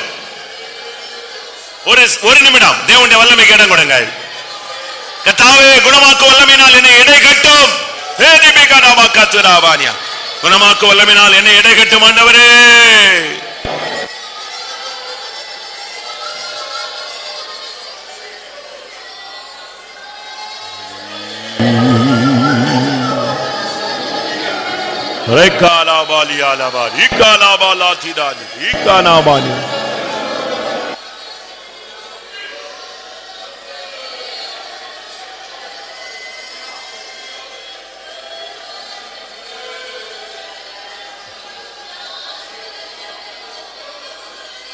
Hallelujah, hallelujah, hallelujah, hallelujah. Ribala bari bala bari ala bala karaba karabala katrama. ஆம். தேவனுடைய வார்த்தைகளுக்காக ஸ்தோத்திரம் பண்ணுவோம். Praise the Lord, praise the Lord, praise the Lord, praise the Lord, praise the Lord. நம்மை ஒரு வைத்தியர்களாய் கர்த்தர் இந்த பூமியில வைத்திருக்கிறதுக்காக ஸ்தோத்திரம் பண்ணுவோம். பிரியமான வைத்தியர்களாய் ஜீவிக்க உதவி செய்ய முடியாது ஸ்தோத்திரம் பண்ணுவோம். தேவன் நமக்கு கொடுத்த அதிகாரத்தையும் வல்லமையும் பயன்படுத்தி நம்மையும் மற்றவர்களையும் சீர்படுத்திக் கொள்ள உதவி செய்ய முடியாது ஸ்தோத்திரம் பண்ணுவோம். கர்த்தருக்காக சேவை செய்தவர்களை சேர்க்க அவர் வரப்போற அப்படினால ஸ்தோத்திரம் பண்ணுவோம். அந்த நாளுக்கு ஒவ்வொருவரையும் தகுதிப்படுத்த முடியாது ஸ்தோத்திரம் பண்ணுவோம். பிதா குமாரன் பரிசுத்த ஆவியானவருக்காக ஸ்தோத்திரம் பண்ணுவோம். எல்லா மகிமையும் அவருக்கே செலுத்தி ஸ்தோத்திரம் பண்ணுவோம். அன்பான பிதாவே, நம்முடைய அன்புக்கு ஸ்தோத்திரம். ஆசீர்வதிக்கப்பட்ட நல்லவளைக்காக ஸ்தோத்திரம். இம்மட்டும் எங்களுக்கு நல்லவராக இருந்தக்காக ஸ்தோத்திரம். எல்லாம் கத்துடக்கிற எங்களோடு கூட இருந்து கண்மணி போல் பாதுகாத்தீர் ஆண்டவரே. பகல் காலம் நடந்தான உபவாச ஜோத்தியம் கத்தர் ஆசீர்வாதமாய் நடத்தி தந்திருந்த சாயங்கால வேளையிலும் ஆண்டவர் இந்த வேத பாடத்தை நீ பொறுப்படுத்தக்காக ஸ்தோத்திரம். வேத பாடத்தை கொண்டு வந்த எல்லா தம்முடைய பிள்ளைகளுக்காக துதிக்கிற ஆண்டவரே. நம்முடைய சமூகத்தில் வந்த நேரம் முதல் ஆவியானவர் எங்களிடமத்தில் ஆட்சி ஆடிக்கொண்டிருந்தக்காக ஸ்தோத்திரம். நீ வாக்கு தத்துவத்தில் உண்மையுள்ள ஜனாய வாக்கு மாறாதவராக எங்களோடு கூட இடப்பட்டக்காக ஸ்தோத்திரம் ஆண்டவரே. நீ எங்களுக்கு தந்ததான நல்ல ஆசீர்வாதமான நல்ல வார்த்தைகள் வசனங்களுக்காக ஸ்தோத்திரம். நாங்கள் கேட்ட வசனம் எங்களுக்குள்ளே கிரியை செய்யத்தக்கதாக, எங்களை பலப்படுத்தத்தக்கதாக ஆண்டவரே. எங்களுக்குள்ளே நீ பெரிய காரியங்களை நீ செய்யணும். எங்களுடைய தேவாதி தேவன் பரிகாரியாக இருந்தீர் ஆண்டவரே. இயேசுவானவர் ஆண்டவரே நீ அற்புதங்களை அடையாளங்கள் நடப்பித்தீர். பரிசுத்த ஆவியானவர் ஆண்டவரே நீ நற்கிரியலை செய்து கொண்டிருக்கிறீர். ஆண்டவரே விதமாய் நாங்கள் ஆண்டவரே அடிச்சூடுகளை பின்பற்றத்தக்கதாக எங்களுக்காக வல்லமை அதிகாரங்களை நீ தந்து வைத்தீர்களாய் மாற்றி வைத்திருக்கிறீர். ஆண்டவரே நாங்கள் ஆண்டவரே மற்றவர்களுக்கு ஆண்டவரே குணமாக்குறவர்களாய் மற்றவர்களுக்கு பிரயோஜனமான பாத்திரங்களாய் காணப்பட எங்களை ஒவ்வொருவரையும் நீ பக்குவப்படுத்தும் ஊழியக்காரர் வைத்தீர்கள் என்பதையும் எங்களுடைய அருமையான விசுவாசிகளும் ஆண்டவரே நம்பி விசுவாசித்திருக்கிறான். நம்முடைய பிள்ளைகள் ஒவ்வொரு ஆண்டவரே வைத்தீர்களாய் காணப்பட நீ எங்களுக்கு அதிகாரங்களை தந்திருக்கிறீர். ஆண்டவரே நீ தந்ததான ஆளுகையும் அதிகாரங்களையும் வல்லமையிலையும் நாங்கள் ஆண்டவரை பெற்றுக்கொண்டு அவர்களுடைய ஜீவிக்க ஆண்டவரை நாங்கள் உண்மையாக ஆண்டவரை மற்றவர்களுக்கு ஆண்டவரை நற்கிரியலை செய்யத்தக்கதாக உண்மையான ஆண்டவரே உத்தமமாய் நல்ல வார்த்தைகளை பேசத்தக்கதாக ஆண்டவரே மற்றவர்களுக்கு பிரயோஜனமாய் காணப்படத்தக்கதாக எங்களை ஒவ்வொருவரையும் பக்குவப்படுத்தும். உடைய வல்லமே பலனே அதிகாரத்தையும் தந்து ஆண்டவரே எங்களை நீ பலப்படுத்தி பிரயோஜனப்படுத்தணுமே சுவாமி. அதுக்கென்று நாங்கள் எங்களை ஒப்படைக்கிற ஆண்டவரை கேட்ட வசனத்தினுடைய ஒவ்வொரு தங்களுடைய ஜீவத்தை சுத்தமாக்கி பரிசுத்தமாக்கி ஆண்டவரே முன்பாக நிற்க பாத்திரமாய் காணப்பட நல்ல வைத்தியர்களாய் காணப்பட ஒவ்வொரையும் நீ பக்குவப்படுத்தும். உம்முடைய கரங்களை எல்லாத்தையும் ஒப்படைக்கிறோம். வசனம் பேசணும் தம்முடைய தாசனை அதிகமாய் பலப்படுத்தும். விதமாய் கூடி ஆராதிக்கிறான் சகல பரிசுத்தவாங்கட வேத பாடங்களையும் கத்தர் பொருட்படுத்திக் கொள்ளும். உம்முடைய வல்ல முழங்க செய்யும் பெரிய காரியங்களை செய்யும். பரிசுத்தவாங்களை எல்லா கரத்தில் எடுத்து பிரயோஜனப்படுத்தும். ஆசீர்வதி இயேசு நாமத்து கேட்கிறோம் நல்ல பிதாவே. நம்முடைய கர்த்தராகிய இயேசு கிறிஸ்துவின் கிருபையும் பிதாவாகிய தேவன் நன்மை பரிசுத்த ஆவியின் ஐக்கியமும் நம்ம அனைவரும் சகல பரிசுத்தவான்களும் கர்த்தராகிய இயேசு மகிமையிலே வெளிப்படும் மட்டும் இருப்பதாக. அல்லேலூயா. ஸ்தோத்திரம்.